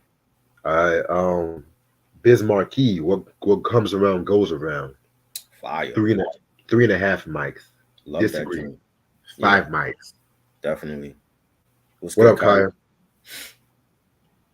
That to me, that was a sequel to Just a Friend. To me, facts. A much better version of Just a Friend. Definitely. What did you think when Mario did that cover? It was alright. He could sing. I don't know. Like, he never been heavily promoted though. Right. You know, I forgot he did that shit too. Same. Yeah, Mario's better than Omarion. I can tell you that right now. Oh yeah, for sure. For sure. Mr. Eating watermelon on stage and shit. What? He was eating watermelon on stage. Yeah, remember that versus? He was eating a whole watermelon on stage. I didn't watch the verses. I never watched it. Boy, that versus was entertaining as hell. Wow. I don't even care for both of the niggas like that. Wow. But for everything from the pre-show to the actual, the pre-show lasted 3 hours. These niggas then Omarion and Mario came late. Wow. The pre-show was 3 hours? Why was it so long? You remember when Ray J was like, to my baby born, baby born? Because Ray J and everybody was acting like a fool and shit. Jesus Christ. Hell, I still watch that pre-show for entertainment sometimes and shit. See, I don't like them. That's why I'm like, I didn't care to watch it. I'm like, I've never been a fan of B2K or Ray J can sing, but he just wasted his talent on reality show. You know, yeah, like Bobby Valentino wasn't a fan of him. I never cared for them niggas too, but once I was peeping the pre-show, I was like, damn, this shit's taking forever. Yeah. All I came was Ray J getting mad at everybody for interrupting him singing and shit. I was like, yo. Right. I think that was like the downside of R&B in the 2000s. You know, like give me the neo soul. I thought Justified was a downfall. No, he's not R&B. He's pop. Pop R&B. You know, he's in the R&B market. R&B influence, but he's a pop artist.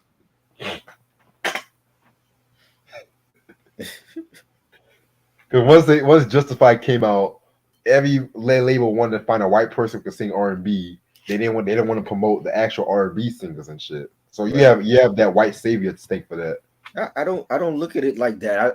I just feel like they had a lot of good Caucasian singers that came out. You know, Adele is good, and you had Sam Smith, Ollie Murs. You had some good singers. I never liked Adele. I know. Sam Smith is cool though. Yeah. See, I'm gonna be real. The reason why people give a damn about Adele because she's big and white. That's the reason. But she's not big no more. She lost the weight. My point exactly. They're still gonna look at the big girl in her. And well, stuff like she that. could still sing, whether she was big or not. I think she could still sing. You know, I mean, the labels pushing those artists more than the African American artists is a different story. Shit. But at the same time, it's like our artists wasn't dropping good music. You know what I'm saying? With the exception of like Alicia Keys and Jill Scott and Joe. Where was the rest of them? Johnny Gill, where was he? He was waiting for New Edition to reunite. You know what I'm saying? Like, put out a good album for once. You can do it. You don't have to wait for Stacey Lattisaw. You know what I'm saying? Chill. I'm just calling it I'm keeping it a buck, yo. You know what I'm saying? Like, our artist was not dropping good music. Same with the East Coast artists. Like, yo, like when it comes to 2000s, I'm like, yo, the South was on the charts heavy for the last 2 decades. Where was everybody on the East Coast other than 50 Cent and Jay-Z? Nas was dropping bullshit. You know what I'm saying? We was still waiting for Q-Tip to get out of his Vibrant thing and drop some classic tribe shit. You know what I'm saying? Fat Joe thought he was from the South. He was dropping on like garbage with Cool and Dre. It took Griselda to like bring that East Coast sound back. Come on, man. Josh Stone was okay, but she don't even do R&B no more. She don't even do R&B like that. R. Kelly was already being ignored at that time. Like Double Up and all those albums, they were already ignoring him at that time. He was getting blackballed. All right. LL Cool J, 6 Minutes of Pleasure. Fire. 3 mics. They bugging. That should be 4 at least. I agree on that. 4 mics. Yeah. Hell, if it was Around the Way and a Girl, they give that, I would be like, hell no, nigga. Right. Like, now granted, the video was weird as fuck. I'm not gonna with the kids, I didn't understand that. The Pee-wee's Playhouse-esque video. What is that? I didn't understand that shit. But that was like the more New Jack Swing LL like that. Right. I actually like that beat from Marty Marl though. I ain't gonna lie. Yeah, that beat was fun. Baby, I know what you want and not how it feels, but I ain't saying nothing. Like, yeah, fire. Right. Prince Rakeem, aka RZA. Oh God. Ooh, we love I didn't even know who the hell he was back then, so I can't even. I never heard that album. I heard bits and pieces. Was it good? You ain't missed nothing. That song don't even sound like a RZA joint, yo. Ooh, we love you, Rakeem. Why you never like remix that shit? You need to remix that joint. No, I'm sometimes shit don't need to be remixed. That's all I gotta say. Like give it that Bobby Digi feel. You know what I'm saying? Oh God. Wow. First, the title alone, "Ooh, we love you, Rakeem." That's definitely not a Wu-Tang joint. That was not coming out. Ooh, if I was Steve Rifkin, I would have been like, yo, that's gonna stay in the vault. You know what I'm saying? It was like, ooh, Rakeem. The UMCs, Blue Cheese. Fire. 3.5 mics. That's a classic record, yo. They bugging. I never got into them like that. They first album was dope, and then it's like they went hardcore with the second one, and people just ignored them after that. So the Death Row Syndrome. Yeah. Let me guess. They had songs about drinking 40s and shit like that. Yeah, you know what I'm saying? They went hard. They started wearing Timbs and leather jackets. When they were in the first album, they were wearing like white colored hoodies and shit and sneakers. How you have a song called Blue Cheese and the next album you trying to be a gangster and shit? Yeah, I don't understand that. Like, what the fuck is Blue Cheese, nigga? Like, nigga, I don't even like Blue Cheese like that. I think well, not the label, but that was like the trend at that time. It's like everybody wanted to be hardcore. You know. Blue Cheese, okay. Their line go hardcore. They didn't change. That's why I love De La. Tribe didn't change. They still kept their sound. You know. Raw Fusion, Throw Your Hands in the Air. 3 mics. I never heard of them. No. A Malaki, Who? Glory, Who the fuck is that? 3.5 Mike. Never heard of him. Yeah, they were a duo from Ruthless Records, and they did the original version of For the Love of Money. Oh, okay. Double J, if it ain't a caddy, it ain't a car. 2.5 mics. Never heard of him. Well, if it's not great, it's damn sure not going to be good. Next. You still have that caddy?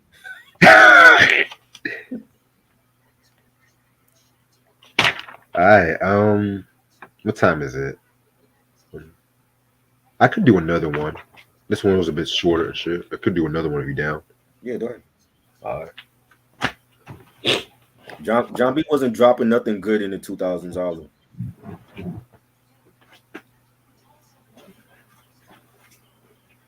The Raw Fusion with Money B. I do remember them. That was Money B's side group and shit. But I never heard that album though. Thanks, John. He brought back memories. I do remember that side group he was in. But I never listened to their album. All right. Ooh, I found a good one.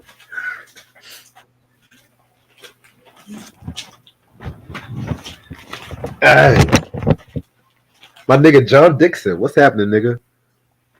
It was good. A real hip hop head. What you know about this with you? I used to have that one. Yeah, man. That was what, 94? 93. 93. Yeah, I had that one when I was buying them back then. And it's a disgrace how they want to smear dude name now though, man. Bambada? Yeah. Yeah. It's all alleged, right? Because I mean he ain't had no trial or nothing. Alleged, but you just opened a whole bag of worms with this one. Shit. I'm just saying, I don't know. It's like he ain't get arrested for nothing. There's no trial or case against him. That's all alleged shit. Yeah. You know, let's wait till at least the man get tried before we start saying, oh, he did shit and he did that. Right. Yes, classic. His best solo album. Yes, I love the self-titled one from '95 also. Yeah, that was good too. That's my joint too. One of the greatest West Coast rappers ever. Spice One. We just talked about him. Yes, sir. All right, Best Buys. Black Moon, Enter the Stage. Casual, Fear Itself. Eric Sermon, No Pressure. Leaders of the New School. The Time album, their best album. KRS-One, Return of the Boom Bap. Heavy Rotation. Spice One, What 87 he wrote. MC Light, Ain't No Other. De La Soul, Balloon Mind State. Pooh Man, Judgment Day. Crisscross, The Bomb. Mr. Scarface, The World Is Yours. Only a couple of those I have. Only a couple. I don't like a lot of the other ones I don't have when they out of. Yeah, I know I gave you that The Bomb album and shit, so. Yes. And MC Light I got. What was the other one you said? You said something else. Pooh Man.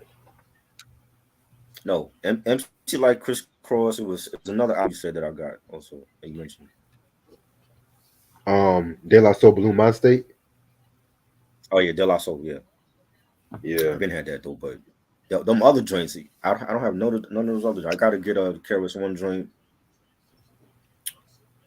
Like the first couple you mentioned, like I don't have none of those joints. Yeah, I know I'm missing Leaders of the New School first album.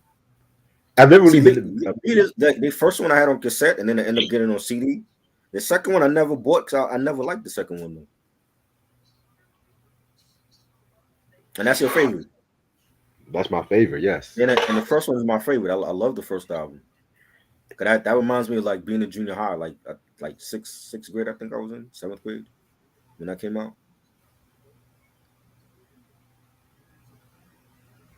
Charlie Brown definitely killed it. That him and Busta was like the stars of the first one, and then Busta did his thing on the second one. But I don't know, like the production, I didn't care for it.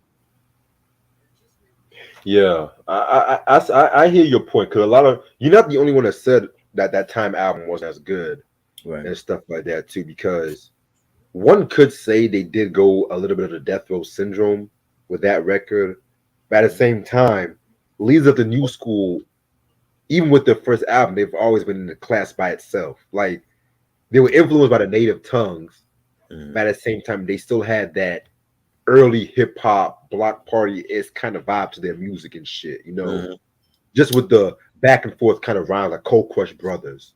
Right. To an extent, you know what I'm Right. saying? I like What's Next, but the version of What's Next on the album is not the video version though, right? Right. Yes, it's Yeah. a different like beat or whatever. I love the Diamond D remix of Classic Material. I love that. That was dope. I like the remix for that. That You, should have you been know on the the album. you know the story with that remix, right? No. So Diamond D was mad because of the fact that he wasn't finished mixing the song, from what I read, and the hi hat was a bit too loud. The hi hat was a bit too loud, and he got mad about that shit. You know what I'm saying? But at the same time, that was one of the things that made that beat like definite and shit like that. You know what I'm saying? So are you really gonna answer that? I think we're not talking about the cartoon character. We're talking about the actual rapper named Charlie Brown. Bro. This is why you gotta put down the Tupac bro albums, man. You don't know nothing. Y'all just love getting trust. You don't know nothing, bro. And I just saw that. I just saw that shit too. He's thinking we're talking about the character Charlie Brown from the Peanuts Gang. We're talking about the actual rapper named Charlie Brown. Yeah, I pray for you, Q. I do. I'm so weak right now. Brown should play the clip. Well, since I haven't played that clip in a minute, I'll fuck it. See, when I don't play the clip, that's when y'all want me to play the clip. No, you should be playing the clip all the time. It should be ready for every live stream you do, because somebody's gonna say something stupid. You know what I mean?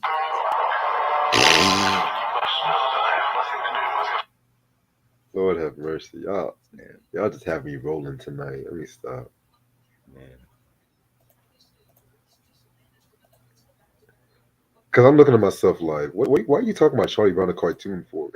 Yeah, I'm like, you really think we're talking about Charlie Brown the cartoon?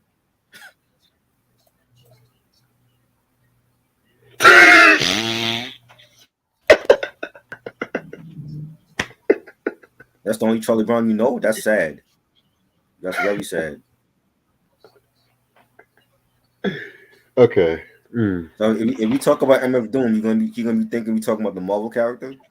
No, we're talking about the actual artist MF Doom. I didn't like that album. I love Critical Beatdown. What? Nah. I wasn't huge on Ultra Mag except for the first album. I thought you liked this album when we did the review. I mean, it had some joints, but it wasn't like, I'm not in a rush to get it though. Critical Beatdown, I'd rather have that one.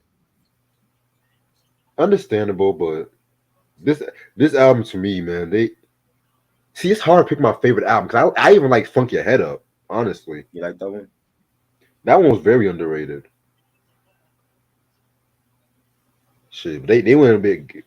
Godfather Don laced them with some heat on this album, on that album and shit. On Four Horsemen. He's an underrated artist too. Yeah, man, we gotta talk about him one day. Yeah. Who's that? Sample this? Who's that? I don't know. I was just showing pictures. I don't know that artist. Sample this.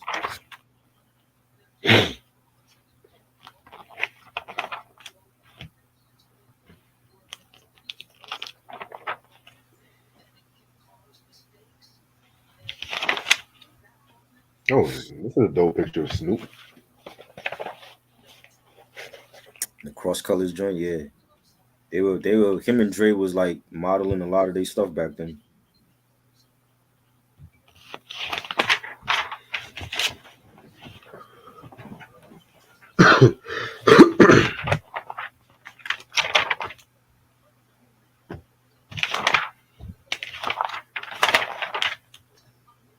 Ooh, I love Rakim.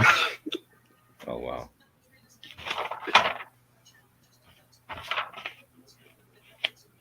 Fucking Buju Banton. Yes.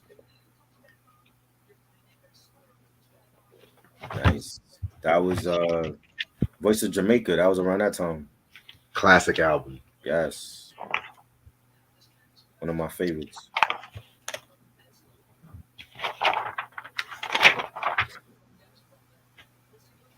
Fucking De La Soul up in this bitch. Mm-hmm.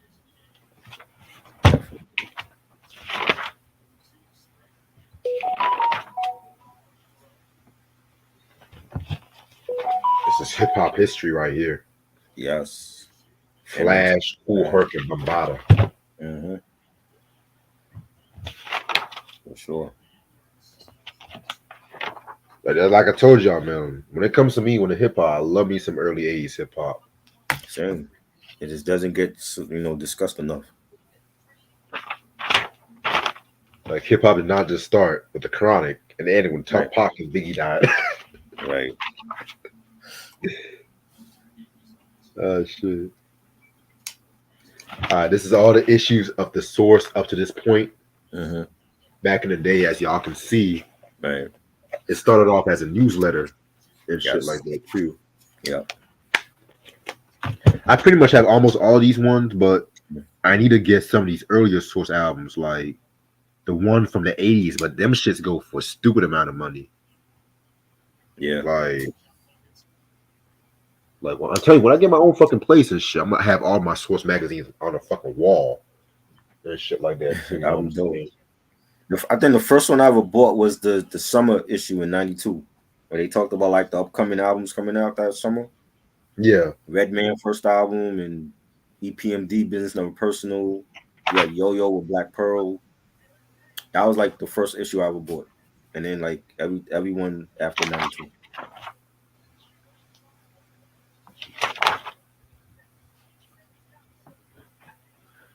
They got some hip hop trivia here and stuff like that too. You know, for the 5th anniversary, the 50th issue. Excuse me. Right.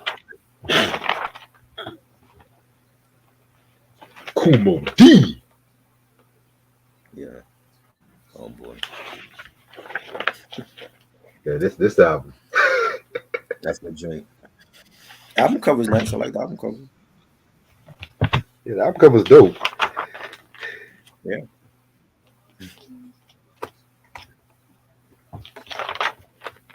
Let me get to these album rankings and shit, cause it's about to be 2 hours on this shit.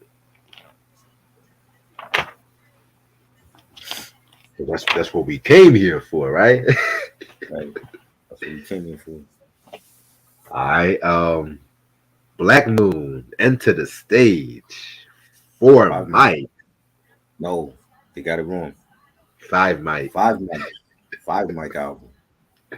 Production from the beat miners and bookshots lyrics.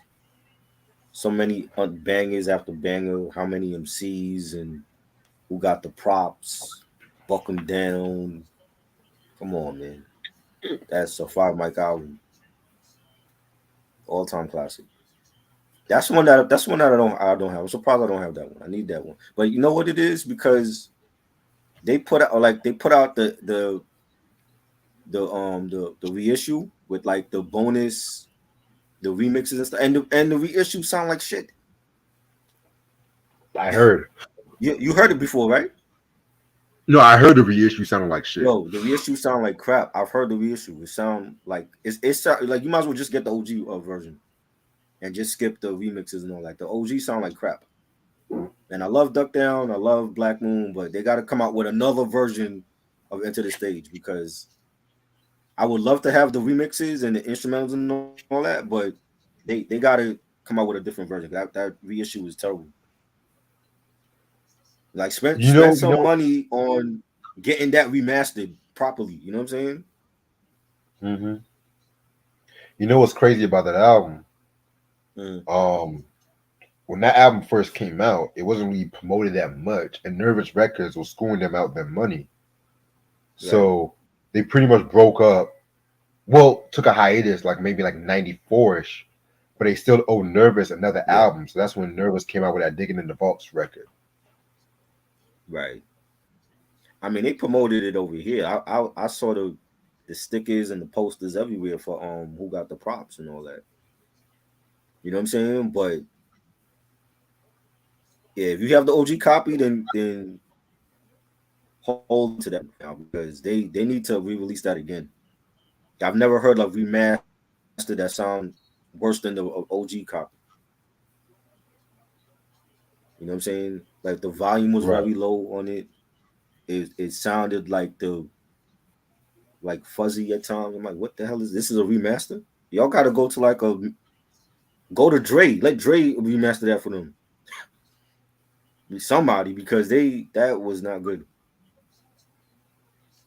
BJ was good. Oh, you Mm. back from dinner? No. Yeah, I might eat me something too after this is over. Honestly. Where we at right now? Casual, Fear Itself. Great album. His Four best. mics. I never. Oh, go ahead. His best album. I never even heard that. I heard songs from Great. Casual. That's a dope album. Great freestyler too. Great freestyle. Like, have you ever heard the battle with Hyro and Sophia? Yeah, I saw bits and pieces of it a while back ago. See, Casual was a part of that joint. He was giving them everything he could have. Like Dell wasn't a part of that shit. I remember people saying like, why Dell wasn't a part of that, but Casual and Souls they held it down for Hyro on that battle. That was epic. You gotta hear I that never joint, really yo. been. That's an underrated classic right there. You know, Mio Mayo. That was a fire joint on there. That's how it is. I probably see. I've never really been the biggest Howl fan like that, but minus Right. Dell, the whole funky Homo sapien. But Mhm. I might revisit some of their material. I might. It's back when 'Cause back when Casual had the dreads before he yeah, cut it off. because I was thinking about talking about Sophia's boxcar sessions at one point. Yeah, that's a dope album too. Leaders of the New School, Time. Well, we mentioned this album a lot today. We did. Um, Did it? Four Did Mike. we did a discussion on them, right? That was part of the Busta Rhymes breakdown. Okay, that was the first one we did. We didn't do the second one. No, we for the Busta Rhymes breakdown, we Oh, we mentioned did the the Leaders second of one. the New Okay. School. Yeah, Yeah, I can't remember if we talked about the second album or not. yeah. I said I was going to do a double review on both of those albums, Okay. but that's a. I feel like that should be for at least 4.5. Okay. Eric Sermon, No Pressure. Four mics. That's an album I don't have either. That's super expensive. I actually got that on vinyl too. Yeah, that's Yeah, dope. Great album from Eric. I love that album. yeah. I'm more of a double or nothing nigga, but That was no good too. pressure. Yeah, If I want to just be ignorant with my speakers, I play that album and shit. You know what I'm yeah. saying? Stay real was my joint. And The hit and switches joint, that was the my joint, shit. yeah, Switches was fire. Yeah, from Who's the Man? That was dope. Yeah. Mm. Splat Pack. Uh-oh. I kid you not. That's the name of the album. I don't know. Never heard of them. Three mics. Uh-oh, I'm going to the next one. Edo G. Edo G and the Bulldogs. Roxbury Oh yeah, 02119. great album. Three mics. We talked about that last year. Great album. Yeah. That's I a think I good gave album. it 3.5. So I'm Yeah. cool with the three mics. You know. hmm It's better than the first. I love the Life as a Kid in the Ghetto. That was a classic. Yeah. See, I go back and forth. Life as a Kid was good, hmm but some of the beats on that Roxbury was better. I'm not gonna hold you. Okay. Eh, The content matter is what got me though. Like the stuff he was talking about. yeah, Yeah. I felt like with the second album, he got a bit more gangster, or hmm well, not gangster, but it got a bit more hardcore. Yeah. Shades of a Lingo, A Shades View of to a Lingo. Kill. Three mics. I heard that album and I never bought it. I believe they from down south too. But they had like Yeah, Eric Sermon produced for them, and I think Dallas Austin was producing for them. yes, sir. But they never blew up though. I remember they used to show their video All on Rap right. City back in the day, but they never blew up. It be like that. Spice 187 he wrote, 3.5 mics. I highly disagree. 5 mics. What the fuck are they doing? Fuck are they doing to this bitch? It's the source mag, yo. You gotta have a side eye with them. This is where the source was kind of going a little left for some of their ratings. I ain't gonna hold you. I never felt like they were regional. I just felt like they covered all coasts. When the South came in, they covered the South. I mean, you know, when Dungeon Family and them came in, I never felt like they were just for East Coast, because a lot of the West Coast artists that wasn't getting played over here, we found out about it in the Source magazine. Yeah, you know what I'm saying, like Too Short, or like, you know, E40 in the Click, and they wasn't playing them over here. So the only way you would find out about them is either through Video Music Box or Rap City, MTV Raps, or the Source magazine. So I felt like they covered all the coasts. You know, Spice 1. Oh, I should have said that. Karis 1, Return of the Boom Bap. 4 mics. Wait, 5 mics. 5 mics. They got it wrong. Hell, even with some of the East Coast, they got. Why wouldn't they get it? They got it wrong regardless, though. If they had said Dog Pound 4 mics, I would have said they got it wrong. Dog Food is 5 mics. This is what the Source did. They Mob Deep reviews. They fucked that up. You know what I'm saying? How many times they messed up our album? Wrath of the Math, they messed that up. Common, Resurrection, messed that up. Off topic. You want to laugh? Mm-hmm. I'm watching Boys, and this scene always makes me laugh when them gangsters took Ricky's football, and that nigga was like, "Hey, little man, catch," and then he fucking was butterfingers and shit. Throw the damn ball right, nigga. That's like watching them fucking. What was that commercial with that football player? He saw this little white boy. He's like, "Hey man, catch!" And he threw the towel and shit. I don't remember that. What commercial was that? It was a football. It was a football play. He was Mean Joe. It was like Mean Joe or somebody like that. Joe Namath? I think that was him. Yeah, one of them. It was a black guy, and he saw this white boy. White boy was like trying to. He was like, you talking about Mean Joe Green? He was a boxer. That's what you talking about? I forgot the football player's name. Honestly, I thought you would know. I thought you would know that shit. Honestly, I don't need. That sound like an old ass commercial from the '80s or something. I don't know.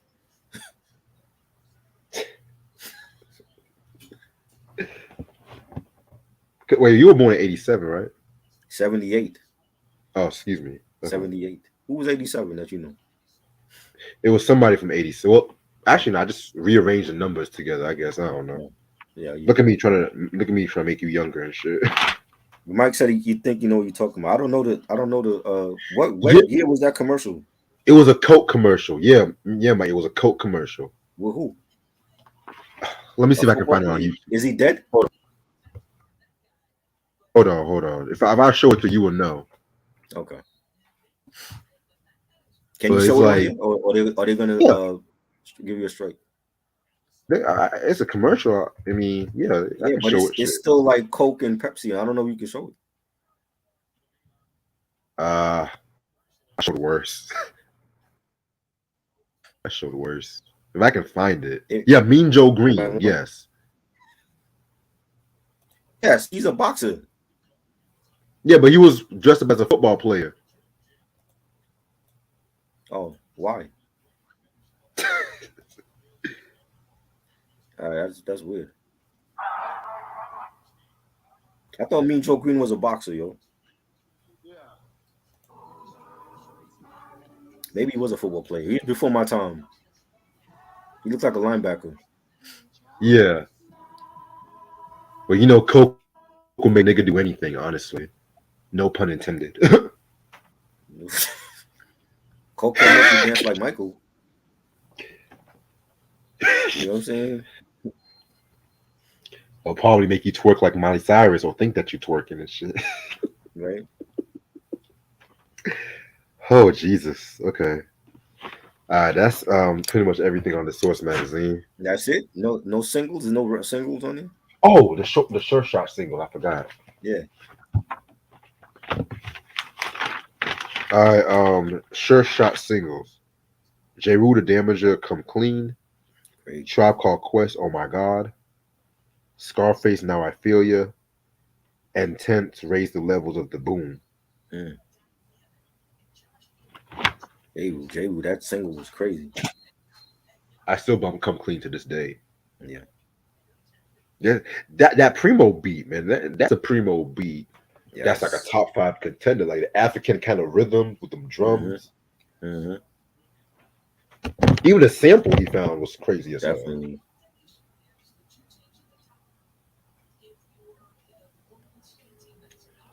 It was just Okay, different. yo, Mike, if you're still watching, did you still want to come to the Billy Ocean review?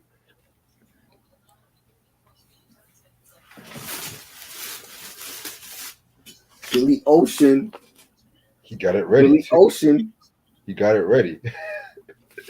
Not one, but two. I got the other one. That's what kind of pissed me off. I never Two liked his times the album. Billy. We got 2 times the Billy. Like I said, your show. Okay, do you work tomorrow, Mike, or what? Shit, that's what kind of pissed me. I never liked his album covers. It was just like, This is from the 80s, yo. Like, there was it like just pose in a suit and that's it. You take a picture. This one is it wasn't like he, it's like somebody drew it. I like this one though. Drew this one. that It one. looks like it. I can deal with that one. The He kind second of one, reminds I me. don't know. He was on some Miami shit with this one. I don't know. That's that. This That one is thriller this one syndrome. is I don't know. I don't like the suit. It's a thriller Not syndrome a and good color. shit. Yeah, he ain't Michael. And Michael would have had glitter on his shit or something. Or some belt buckles or some shit. He would have had great music. Exactly.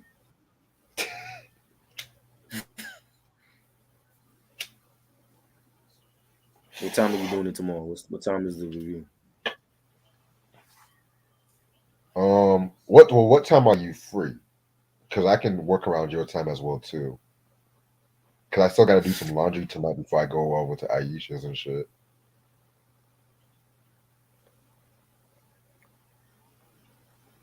Q, I heard one of Billy Ocean's songs stole from Billie Jean. I don't know about all that Okay. though. I don't know what you're hearing, bro.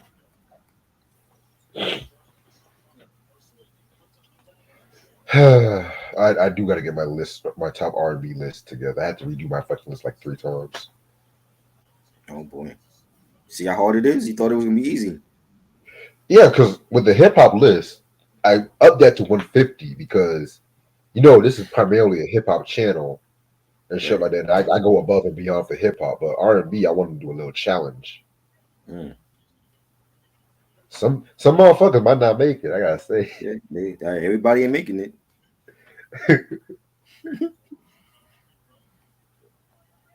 like I forgot how many classics Michael and Prince and even Marvin had, and Mm-hmm. shit. I'm like, oh, even Mm-hmm. Stevie. That's why I said all of those albums ain't making it. I'm looking at myself like, damn, Stevie, man, shit. Yeah. Yeah. Somebody gonna get left out.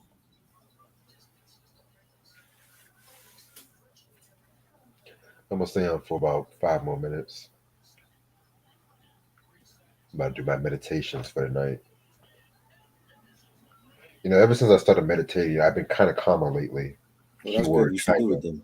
You should do it. Because sometimes I still be punching the air like I'm fucking Trey from Boys in the Hood sometimes and shit. Oh wow. I don't know what it. It's like I don't know what it. It's like you ever feel like you're at that point between being calm and just letting the motherfucker have it.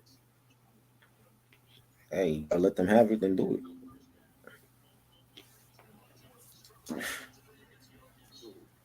You know. Cause there be some motherfuckers that be deserving an ass whooping. Yep.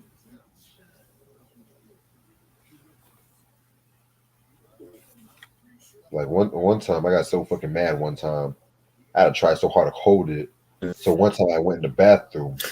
I was like, ah! Scream, and I came out the bathroom. Nigga would look at me like, "Are you okay?" I was like, "Oh shit, did y'all hear me?" Shit. He has downtime from 6 to 8, but he gets off at Okay, we can do 11:30. it at we can do it like 6:30. 6:30 will do the justice and shit. Then by that time, my laundry should be done. I can just go over to Aisha's and shit. Billy Ocean, I bought it out just for you, Mike. Billy Ocean, enjoy it now. You might not hear another Billy Ocean review after this. Well, you never know. You never fucking know. Yeah, if you don't like it, I know you ain't gonna, don't disgrace this man if you don't like the album. Wait, I'm not wait, gonna wait. trash Hold on. Billy Ocean. Wait a minute. Wait a minute. You guys know how I get down with these motherfuckers and shit. I give my honest fucking opinion. We are not gonna trash Billy like you did JT. Like, no, that is not happening. Well, JT kind of deserves it. No, he did not. That's a great album. Which You don't like one? Billy? That's it. We just not gonna talk about Billy ever again. Shit. I mean, I said I was not going to talk about Cool and the Gang like that, but hey, I said I was not going to talk about You Justin know why you did Timberlake. that? But You don't hey, like them. Why are you doing this? I never Why said you I didn't doing like them. I said I like them, but I don't like certain years when I feel like they had better albums than others. Crazy.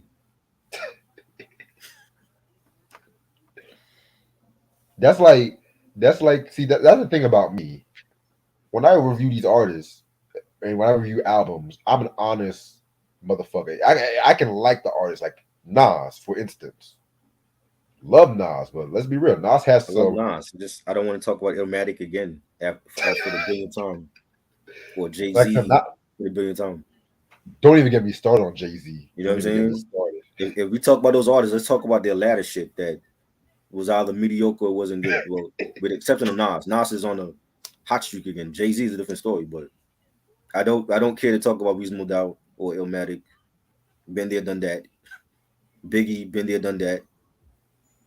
What Yeah, more is to be said about those albums? Like, everybody done covered them. What more can we add to them? Unless we actually have them here, what more can we say about those albums? yeah. That's why these next couple of artists we're going to talk about, I'm going to challenge myself. Right. We got Jungle Brothers coming next week. Great That's all I'm album. going to say for right now. Great album. And I never actually heard a Jungle Brothers album, so That's the great one. That's the one to start with. yeah, yeah. The first album, yes, Yes. the grittier album. Yes. I have that one. That's great. See, but these hip hop purists, I'm not even going to call them hip hop heads. No, they All think they they are. talk about They think they are.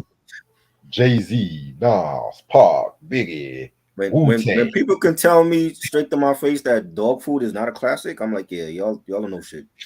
Shit like that. Outcast. They You don't know what listen I to mean? Southern hip hop. They listen to Outcast. And that's all they know. All they know. And, You know what I mean? but they don't like the deep Outcast like the first two albums. They want to go to Stankonia and speak about Right. Love Below. Yeah, they were good. But I love Stankonia. The same way I love Southern Playlistic, I love Stankonia as well. I think it was great albums from them. You know. I get hyped to talk about the shit that nobody else is discussing and putting light on. Not the same old shit. When people could tell me, "Oh, Hold It Down is not a classic," I'm like, "Yeah, y'all don't know shit." That's why I liked when we talked about that Shantae Moore album, Exposed, Right. because I was surprised you liked it as much. I like the album, right? Yeah. You know what I'm saying? I was surprised I like The Moment Is Mine a lot, honestly. Right. Who else? Who's another hip hop artist? Too Short. I like talking about Too Short, man. T-shirt album was good. The one we talked about. But see, West Coast heads, all they know is Pac and Snoop and Kendrick. Mm-hmm. You. I'm looking at you. You know what I'm saying? I love those artists, but as a hip hop head, Some of those artists I don't even play no more. You know how many years it's been since I played anything from Tupac? It's been years. I don't get the urge to play Pac no more. Yeah, there's so many other artists to play. I don't get the urge to play Jay-Z no more. You know what I'm saying? yeah. I got to be in the mood for that. You got artists out right now in this era that's dropping heat, and people want to just talk about the same old artists. I refuse to do that. That's I don't even do that on my own channel. I'm not gonna do it on anybody else's. Well, for me, I already reviewed all of Pac, Biggie's, Nas, and Jay-Z albums. So Right. yeah, that's just how I am and shit. Yeah, y'all gonna have to pay us to talk about them artists because I'm not doing that shit. The reason why I did Volume 1 again was because of the anniversary and because he Right. never talked about it. Illmatic is where it's at. No need to talk about it. Biggie's albums are where it's at. No need to talk about it. You know what I'm saying? Y'all want niggas to talk about All Eyes on Me against the world? De Niro, pay up. That's what it's about right now for me. But best believe. That's why I like when we talk about The King and I. Right. Shout out to my That nigga was Christian. great. That's a great album. That's a great album that nobody talks about. A lot of people don't even know that album because they were too busy bumping the usual artists. And after we talked about that album, niggas wanted to mention that album again and shit. Yeah, that album was great. It's a shame they didn't come out with nothing else. Ooh, what you know about Y'all So Stupid? Y'all So Stupid? It's a southern hip hop group from Atlanta. They had an album called Van Full of Pakistans. Yo. Never heard that. Oh shit. Hold on, I'm gonna change your fucking life, yo. Okay. I'm gonna change your fucking life. Exactly. DMX is where he's at. No need to talk about his albums no more. They were great. One of the greatest underrated albums to come out from the 90s. And he only came out with one album too. I don't know. They're from Atlanta? What label they were on? LaFace or no? I gotta double check on that one, but I don't think they promoted them too well. Yeah, of course not. By the way, shout out to Lashia. Hope she feels better. Yeah, shout out to her. You ain't paying this nigga. You ain't got no light in your house. How you paying this? With what? Food stamps? You will pay me to talk about me against the world and All Eyes on Me. Anyway, what you gonna pay us with your welfare check? I'm still waiting for the Restless payment. He's not paying this. Yeah, you can start your channel and you can talk about Pac all day. Do that. Check your Instagram, bro, when you have a chance.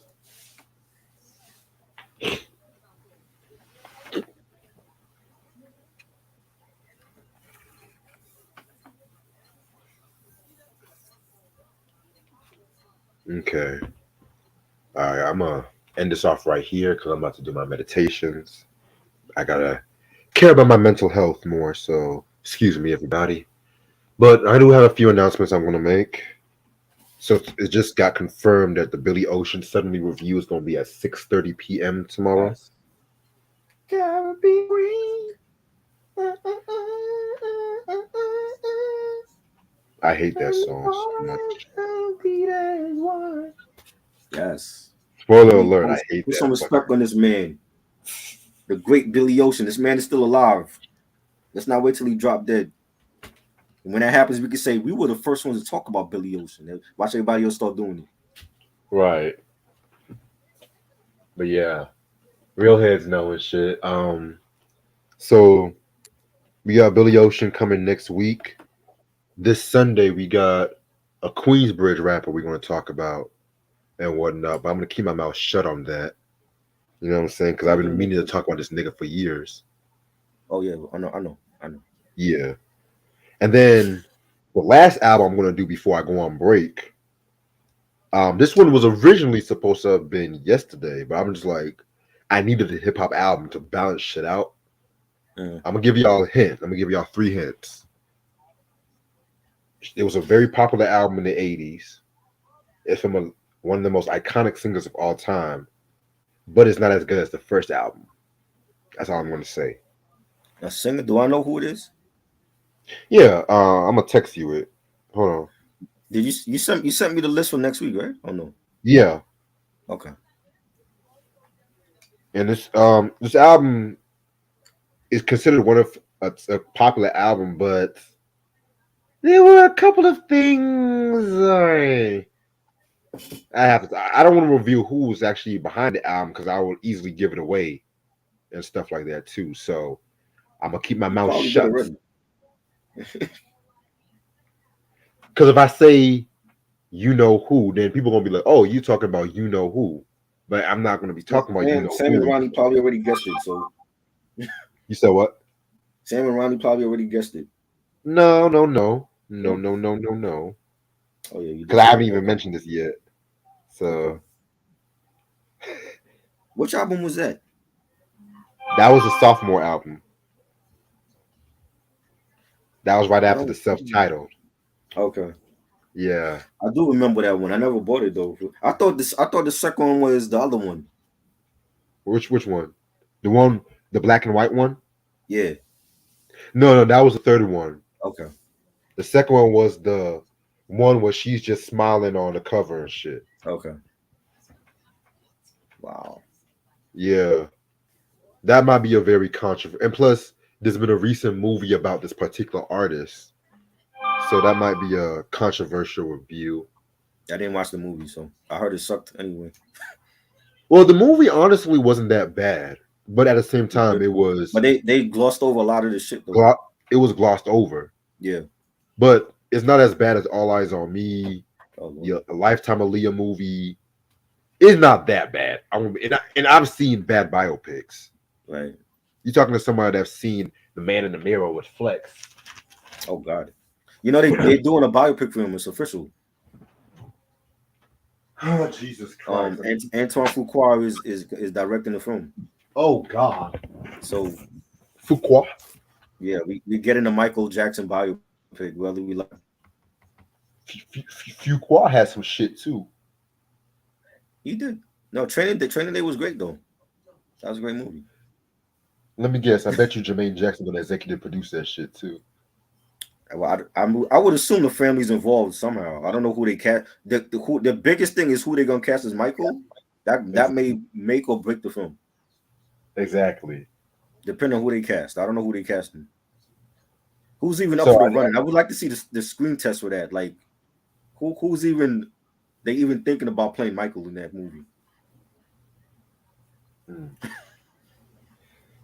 You never know. It can't be nobody well known either. It can't be Jacob Lattimore or some shit like that.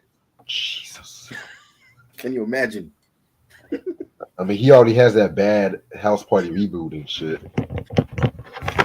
Yeah, they got Emmett from the Shire to play Michael Jackson. No, it gotta be a unknown person, because I think if it's somebody well known, that might ruin their career. They got the motherfucker Woody McCain playing MJ. No, the one that played Bobby Brown. No, it gotta be somebody that's unknown. It gotta be somebody that's unknown. For they say. But yeah, so tomorrow at 6:30, we're gonna talk about Billy Ocean suddenly. Yes. If I'm gonna be running a little bit late, just depending on what I'm doing with this fucking car or whatever, I'll let you guys know at least 2 hours behind or 2 hours before or whatever. All right. But yeah, that's all I'm gonna reveal for right now, because when I go on break from review, I'm not gonna come back till March. Just letting y'all know. Keyword. Break from review. We doing some special shit. Oh yeah. I got some special guests coming as well. You know what I'm saying? Oh yeah. So, yeah, we're gonna do it up. Yeah, Try got some heat. I'm not gonna talk about that shit because Try got some heat. Yeah, I've been planning it for 3 years. It's time now. So this is dope. Yeah. But while I'm on my break, I am gonna start doing some 10th anniversary stuff and stuff like that too. You know what I'm saying? I definitely gotta catch you guys up because I'm thinking about doing a top 10 insert artists here. I was gonna start that shit around November, but I was dealing with a lot around that time too. So yeah, still kind of dealing with it. Rest in peace, Grandma. So yeah, we're gonna do all that shit. Oh. But other than that, in case y'all just tuned in late, we talked about this album. Yeah. Otis Blue, aka Otis Redding Sings Soul. And no, this is not what Otis Redding looks like, just so that you guys know that right now. BJ, thank you again. When I talk about that dictionary of soul, you're gonna be the first motherfucker I'm gonna call. And when I be motherfucker in a good way, just letting y'all know. Because sensitive niggas like, why you call me a motherfucker? I'm like, nigga, just relax. But yeah, see y'all tomorrow at 6:30. Try. You make sure you have that Billy Ocean album ready and stuff like that. Man. He's